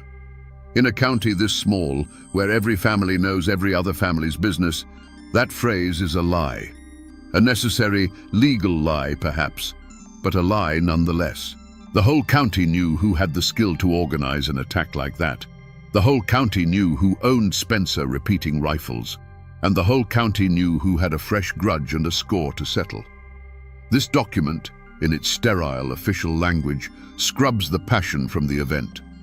It doesn't mention the insult at the church social or the death of a 16-year-old boy. It reduces Colonel Lincoln's methodical act of vengeance to a simple, anonymous triple homicide. But this dry, passionless report was more than just a historical record. For Sheriff Jedediah McCoy, it was a weapon. It was the legal justification he'd been waiting for. It transformed a family feud into a matter of state law. Armed with this piece of paper, he could deputize his kinsmen, raise a posse, and legally ride out to the Lincoln homestead, not as an avenging McCoy, but as the High Sheriff of Lincoln County, serving a warrant and hunting down fugitives. The law had officially chosen a side. Sheriff Jedediah McCoy didn't waste a moment. That coroner's report was the only authority he needed, a piece of tin and paper that gave his vengeance the color of law. He deputized a dozen men that very day. This was no impartial posse of civic-minded citizens. It was a swarm of angry hornets. Every man was a McCoy by blood or by payroll, their faces hard, their eyes alight with a hunger for retribution. They rode out from Hamlin not as peacekeepers, but as an army, with Sheriff McCoy at their head, the warrants for Absalom Lincoln's sons tucked safely in his coat pocket. Their destination was the Lincoln homestead. They thundered up the hollow, a column of armed horsemen that was a clear and brutal message. This was not an attempt at a quiet arrest. It was a show of force meant to intimidate and to break the will of the Lincoln clan. But when they arrived, they found not a terrified family, but a fortress. The heavy shutters were barred on the windows, the porch was empty, and the long barrels of several rifles poked from carefully cut loopholes in the log walls. Colonel Absalom Lincoln himself stepped out onto the porch, his Spencer rifle held ready in his one good hand. Sheriff McCoy held up the warrants. "Absalom, I'm here for your boys by the authority of Lincoln County." The colonel's reply was as cold and sharp as a winter wind. "Your authority ends where my property begins, Jedediah. Your piece of paper means nothing here. Now turn your riders around before I am forced to defend my home." For a long, tense moment, the two sides faced each other in absolute silence. Then, a nervous McCoy deputy shifted his weight, his horse stamped, and a rifleman inside the Lincoln house took it as a threat. A single shot cracked the stillness, kicking up dirt just in front of McCoy's horse. That was all it took. The posse unleashed a ragged volley of fire at the house, which was answered by the disciplined, withering fire of the defenders. McCoy's men were exposed, out in the open, and after several minutes of taking the worst of the exchange, they were forced into a humiliating retreat back down the hollow. Furious and thwarted, Jedediah and Elias McCoy devised a new strategy. If they couldn't take the Lincoln fort, they would seize the counties. They rode their posse back into Hamlin, but they didn't disperse. Instead, they dismounted and, in a shocking act of insurrection, stormed the county courthouse. They threw out the Lincoln-appointed clerk and barricaded the doors. From the windows of the very building meant to dispense justice, McCoy riflemen now aimed their weapons out at the town square. There was no trial. There was no capture. The verdict was delivered by Jedediah McCoy himself, who hung a hand-painted sign from the courthouse balcony. By order of the sheriff, martial law is in effect. All sympathizers of the Lincoln clan will be deemed outlaws. The pursuit of the law had ended with the law itself being taken hostage. Lincoln County now had two armed camps, two governments. The Lincolns, barricaded in their home, and the McCoys, ruling from a stolen courthouse. The town of Hamlin became a no-man's land where the slightest movement could draw a sniper's bullet, and the promise of a full-scale battle hung over the valley like a storm cloud waiting to break. Every war, no matter how large or small, ends in the same place, a quiet plot of ground under a silent sky. I'm here now, in the old Hamlin Cemetery, a place where the stones lean like tired old men, and the stories they tell are slowly being erased by wind and rain. The grass is high, and the only sound is the drone of cicadas in the ancient oaks. I came here to find the final chapters of the two men who started it all, to see where their ambition and their bitterness finally led them. It wasn't hard to find Colonel Absalom Lincoln. His grave is on a small rise overlooking the valley. It's a simple, dignified stone of grey granite, the kind a soldier would choose. The inscription is clear and deep: Colonel Absalom Lincoln, CSA, beloved father and husband. A small, sun-bleached Confederate flag is planted in the earth beside it, a sign that even after all these years, someone still comes here to remember the man and the cause he fought for. His legacy, at least to his own family, is one of honor. Finding Black Elias McCoy was a different story. His grave is tucked away in a low-lying corner of the cemetery, where the water gathers and the weeds grow thickest. His headstone was clearly once more expensive than the colonel's, a tall, ornate piece of marble, but time has been cruel to it. It's tilted badly, stained dark green with moss, and a thick vein of ivy is slowly choking the inscription. I had to pull it away to even read the name. Here lies the man who wanted to drag the county into the modern age, the man who dealt in railroads and northern money, yet his final resting place is forgotten, sinking back into the earth. And here is the final bitter irony of the Lincoln County War. They lie just 100 yards apart now. The proud colonel and the ambitious McCoy, enemies who set the hills on fire with their hatred, are now silent neighbors for eternity. They fought for control of a whole county, for timber rights and political power, and in the end, this is all they hold: a 6-foot plot of dirt. Their war of sieges and snipers didn't last forever. It had to end. And standing here between their graves, the question becomes unavoidable. What was the final act that brought these two powerful men to this quiet, humble end? The journey from the courthouse siege to those two lonely graves was not a short one. It was a slow, grinding descent into a hell of their own making. The standoff was eventually broken by a traveling circuit judge, a brave man named Theron Parsons, who rode into Hamlin flanked by federal marshals. He brokered a fragile truce, a peace as thin as January ice, forcing the McCoys to relinquish the courthouse and the Lincolns to lay down their arms under the threat of state intervention.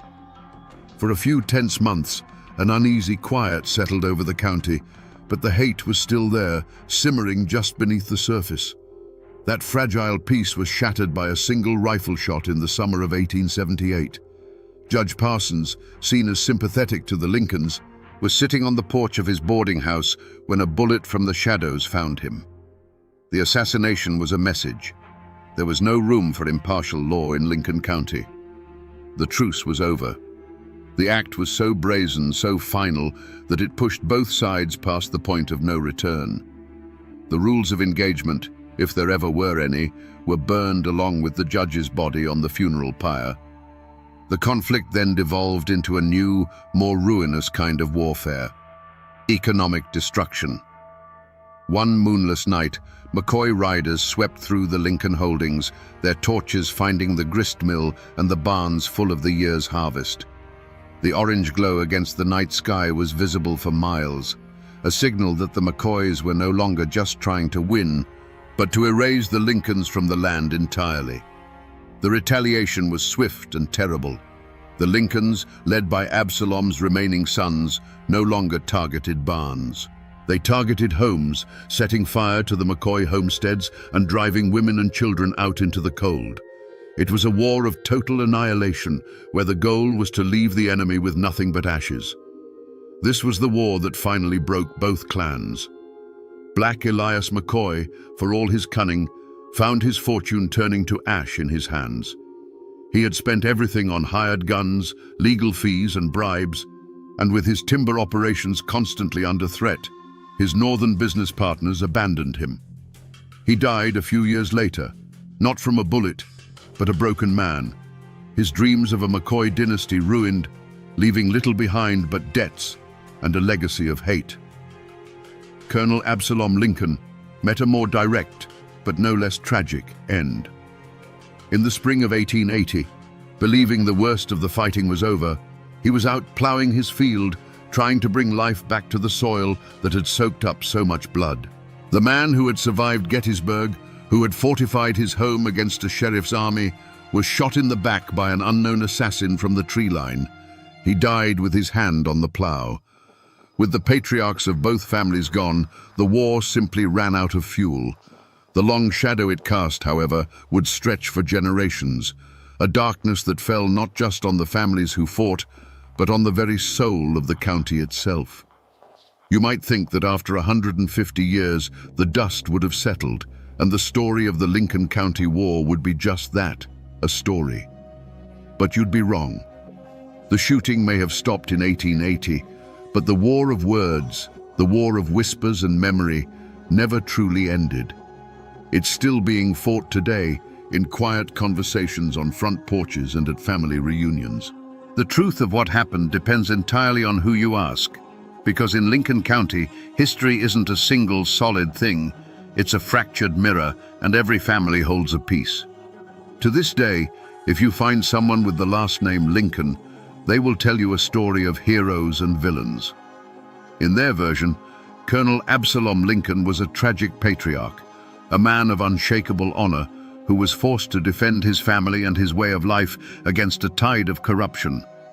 The McCoys were nothing but greedy upstarts, puppets for northern industrialists who stole an election and used a tainted badge to wage a campaign of terror. The ambush at Devil's Elbow wasn't murder, it was justice. Fortifying their home wasn't insurrection, it was a desperate act of self-preservation. Absalom Lincoln, they'll tell you, died a martyr for the old ways. But go down the road a few miles to a hollow where the McCoy name is still common, and you will hear a very different tale. They'll tell you Black Elias McCoy was a visionary, a man of progress who saw a future for Lincoln County beyond subsistence farming and isolation. He was trying to bring jobs, money, and the railroad into these hills, but he was blocked at every turn by the Lincolns, a violent, stubborn clan who couldn't accept that the world had changed. In their story, the Lincolns were the aggressors, murderers who killed a boy over a petty squabble and ambushed honest men on a public road. Jedediah McCoy wasn't a crooked sheriff. He was a brave lawman trying to bring killers to justice in the face of an armed rebellion. So who was the hero and who was the villain? The truth, as it so often does in these mountains, probably lives somewhere in the grey shadows between those two stories. Most of the other old families in the county, the ones who weren't Lincolns or McCoys, have their own version. They'll tell you it was a pointless feud between two proud, power-hungry clans that tore the county apart, bled it dry, and left it weak and vulnerable. They see both Absalom and Elias not as heroes or villains, but as two stubborn old fools who, in their fight over who would rule the county, ended up destroying it for everyone, paving the way for the real conquerors, the coal and timber companies who bought up the land for pennies on the dollar from the widows and orphans left behind. When a story is carved into a place with this much blood and sorrow, the facts themselves often become too heavy to carry. Over the generations, the sharp, painful edges of history get worn smooth and the story transforms. It stops being a dry account of an election and an ambush, and it becomes something else entirely, a legend. The Lincoln County War didn't just leave scars on the landscape. It left ghosts in the minds of the people, specters that still walk the high ridges and whisper in the deep hollows. The most enduring of these is the tale of the phantom rider of Hart's Creek. Even now, some old-timers will tell you that if you're out on the ridges at dusk, you might see him, a lone figure on a pale horse silhouetted against the dying light. He never gets close, never makes a sound. He just watches. During the war, men from both sides claimed to have seen him right before a killing, a silent omen of the violence to come. Some say he's the ghost of a soldier, eternally watching his home tear itself apart. Others believe he is death himself, drawn to these hills by the sheer volume of hate. The historical fact of the ambushes and killings has been given a supernatural guardian, a way for the people to personify the sense of doom that hung over the county. This is how the community processed the trauma. The raw greed of Black Elias McCoy was too mundane, so it was transformed into a legend of a devil's bargain, a story that he sold the souls of his kinsmen to a dark-suited stranger in exchange for power. The cold-blooded tactics of Colonel Lincoln were easier to understand if you believed he was acting under a curse laid on the land by a crooked surveyor. The facts of the war became the bones, but folklore, ghost stories, and cautionary tales grew over them like flesh. It's the final stage in a story's life, the moment history dissolves and a legend is born to carry the emotional truth of what was lost. And so we find ourselves back where we started, here at the lonely chimney, standing sentinel over the ghost of the Lincoln homestead. When we first stood here, this was just a pile of stones, a forgotten ruin in a tangle of weeds. But it's not just a ruin anymore, is it? Now we see it for what it is. It's a monument. It's a testament to the pride of a one-armed colonel, to the fury of a son defending his father's honor, and to the terrible final silence that fell when the war was over. These stones are heavy with the weight of that story, a story of how a home can become a fortress, and how a fortress can become a tomb. We have walked a long and bloody road today, from a dusty newspaper archive to a quiet front porch where memories are still kept alive. We stood at Devil's Elbow, where justice was delivered from the barrel of a rifle, and we walked between the graves of two old enemies who are now neighbors in the silent earth. We have seen how a political squabble, fueled by a simple, cruel insult, could ignite a fire that would consume two families and poison a county for 100 years. The ultimate tragedy of the Lincoln County War is that in the end, nobody won. The Lincolns and the McCoys fought over who would control the future of these hills, and they fought with such ferocity that they destroyed each other. Their war left a vacuum, a void of power and leadership that was quickly filled by the very outsiders they both, in their own ways, distrusted. The coal and timber barons swept in, and the true conquest of Lincoln County began, not with a gunshot, but with the stroke of a pen on a deed. So the next time you pass a forgotten ruin on a lonely road, remember that it's not just a pile of stones. It's a library filled with stories of love, loss, and the choices that define us. The people are gone, the houses are gone, but the story remains.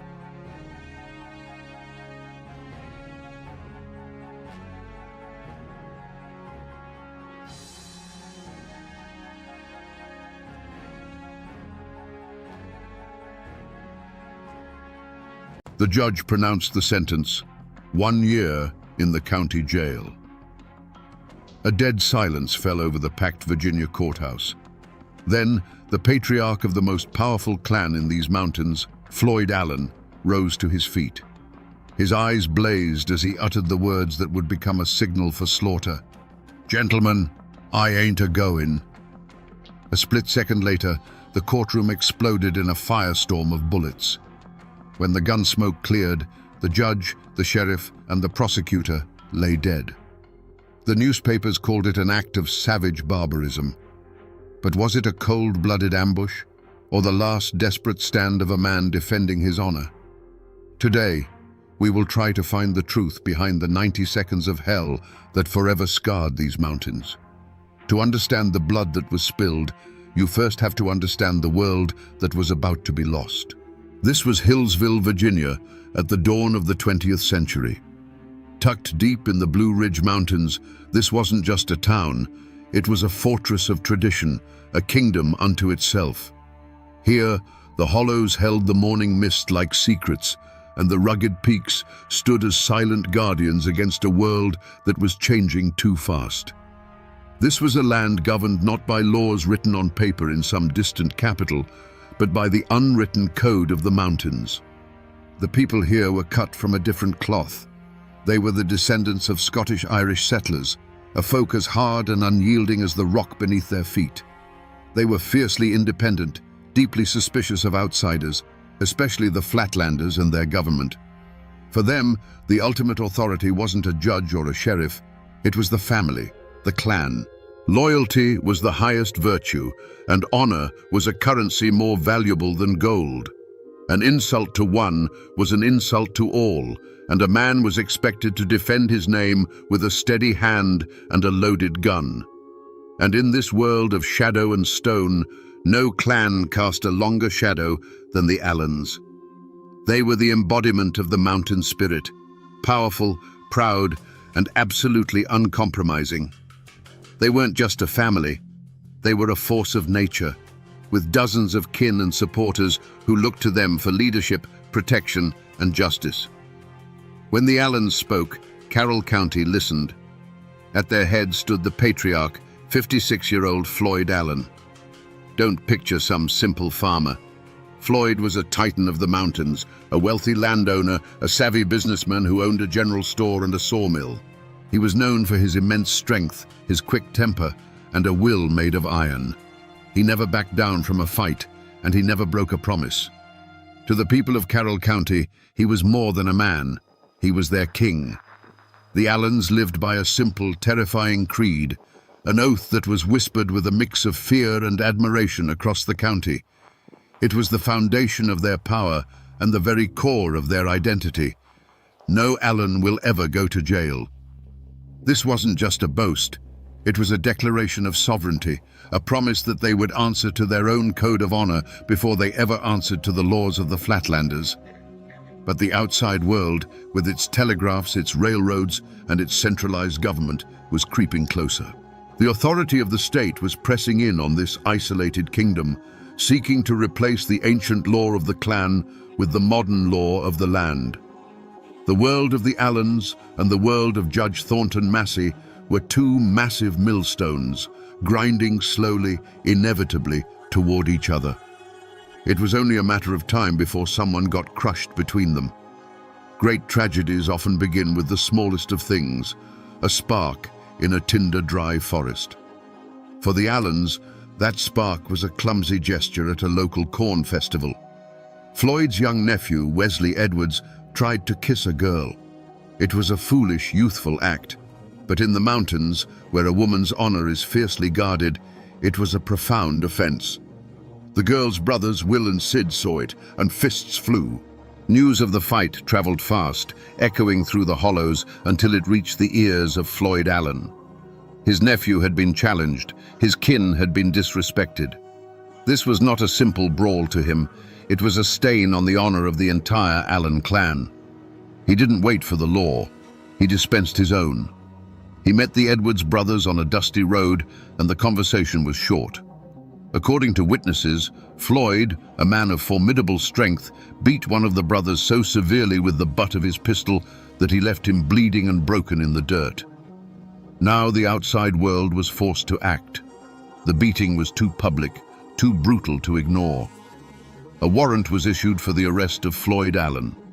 Sheriff Lewis Webb and his deputy, men who knew exactly who they were dealing with, rode out to Floyd's home. They were met on the porch by the patriarch himself, not with his hands up, but with a rifle cradled in his arms. In a tense standoff, Floyd made his position clear. He had been insulted, he said, and he would not be dragged from his home like a common criminal. This was the moment the line was truly crossed. Floyd Allen looked the law in the eye and did not blink. He told the sheriff that he would come to court, but he would come on his own time, on his own terms. And incredibly, that's exactly what happened. The sheriff and his deputy retreated, empty-handed. Floyd surrendered when he was ready, walking into town not as a prisoner, but as a king granting an audience. He had bent the law to his will, proving to everyone in Carroll County that he was a power unto himself. But in doing so, he had thrown down a gauntlet. He had publicly humiliated the court and dared it to challenge him. Now, all eyes turned to the Hillsville courthouse. It was no longer a place for a simple assault trial. It was a battlefield, and everyone knew the Allens were coming prepared for war. March 14th, 1912. The Hillsville courthouse was not a hall of justice. It was a powder keg, and Judge Thornton Massey had just lit the fuse. As the sentence, 1 year in jail, hung in the electrified air, Floyd Allen rose. He looked not at the judge nor the jury, but at the entire system that dared to put a chain on him. "Gentlemen," he said, his voice low and steady, "I ain't a-goin'." He turned to leave, a king dismissing his court. Sheriff Webb lunged forward to grab his arm, a single fatal motion that broke the spell. In that instant, a single sharp crack of a revolver split the silence. To this day, no one knows for sure who fired it. Was it Floyd? Was it his son Claude, leaping to his father's defense? Or was it a deputy trying to enforce the law? It no longer mattered. That first shot was a signal. It was the first drop of rain that unleashes a hurricane. The courtroom didn't just erupt, it detonated. From every corner of the room, revolvers and rifles appeared as if from thin air. The Allens and their supporters, strategically placed among the crowd, unleashed a devastating crossfire. For those trapped inside, it wasn't a gunfight, it was the end of the world. The air turned into a deafening thunderclap of noise, punctuated by the flash of muzzles and the high-pitched whine of ricochets. The solid wood of the benches and the judge's dais splintered, chewed to pieces by an invisible hail of lead. The men who represented the law were the first to fall. Judge Massey, who had just sealed Floyd's fate, sought cover behind his bench. A moment later, his gavel fell silent forever. Sheriff Webb, the man who had taken that fateful step forward, crumpled to the floor. His last act on this earth was to pull his own revolver and send a bullet tearing into Floyd Allen's thigh, a final defiant gesture of the law he served. Prosecutor William Foster fell nearby, and a juror, a farmer named Augustus Fowler, was trying to scramble for the door when his escape was cut tragically short. Panic turned the crowd into a human stampede. People screamed, clawing their way towards the doors, trampling one another in a desperate bid for survival. A thick, choking cloud of gunpowder smoke filled the room, turning the scene into a blind, suffocating hell. Witnesses said it felt like an eternity, but the storm of bullets lasted no more than 90 seconds. When the last echo of gunfire faded, a ringing silence descended. The smoke began to clear, revealing a tableau of silent horror. Dark, ugly pockmarks scarred the courthouse walls, 57 of them, each one a testament to the madness that had just passed. Through the haze, figures moved with purpose. Floyd Allen, wounded but alive, was lifted by his kinsmen and carried from the building. The Allen clan mounted their horses and vanished back into the mountains, leaving a blood-soaked courthouse and a nation in shock. When the last of the Allen clan galloped out of sight, a profound, ringing silence fell over the Hillsville courthouse. It was a silence heavier than any sound, broken only by the whimpers of the wounded and the terrified gasps of the survivors. The air, thick with the acrid stench of gunpowder, now carried a new, coppery smell. On the blood-soaked floorboards, the law of the Commonwealth of Virginia lay dead. The judge, the sheriff, the prosecutor, the very symbols of the state's authority, had been executed in their own sanctuary. The news of the massacre didn't just spread, It shot out of Hillsville like a bullet, hitting the telegraph wires and exploding across the nation. Newspapers from Richmond to New York screamed with headlines that painted a picture of a savage war against civilization itself. They called the Allens mountain degenerates, barbaric clansmen who had risen up against the rule of law. The story tapped into a deep-seated fear of Appalachia as a wild, untamed frontier. There was no room for nuance in these reports. There was only shock, horror, and a thunderous call for vengeance. The response from the state was swift and absolute. Governor William Hodges Mann declared that the assassins would be hunted down if it took all the resources of the Commonwealth. He mobilized the state militia, but he also called in a force more feared and perhaps more suited to the task, the Baldwin Felts Detective Agency. These were not ordinary lawmen. They were ruthless, efficient bounty hunters, veterans of the brutal coalfield wars, known for their willingness to meet violence with greater violence. They were the modern world's answer to the Mountain Clan, a hired army that understood the language of the gun. The great hunt began. The mountains, which had always been the Allens' fortress, had now become their cage. The Baldwin Felts detectives, methodical and relentless, swarmed into Carroll County.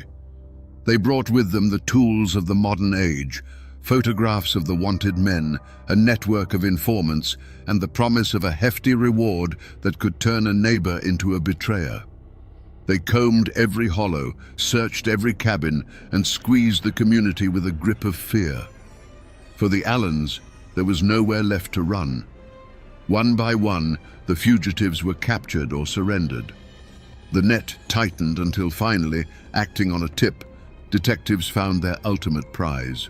Hiding in a lumberjack's shack, wounded and exhausted, were Floyd Allen and his son, Claude. The king of Carroll County, the man who swore he would never see the inside of a jail, was now in shackles. The wolf hunt was over. The wolves were caged. And now they would face the victor's justice.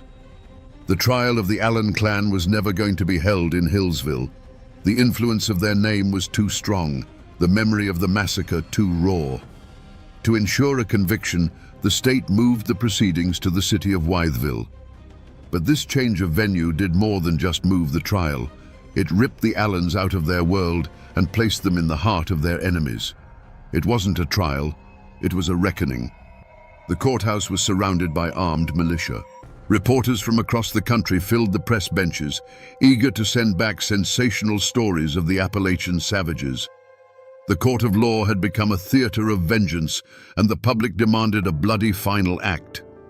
In the center of this storm sat Floyd and Claude Allen.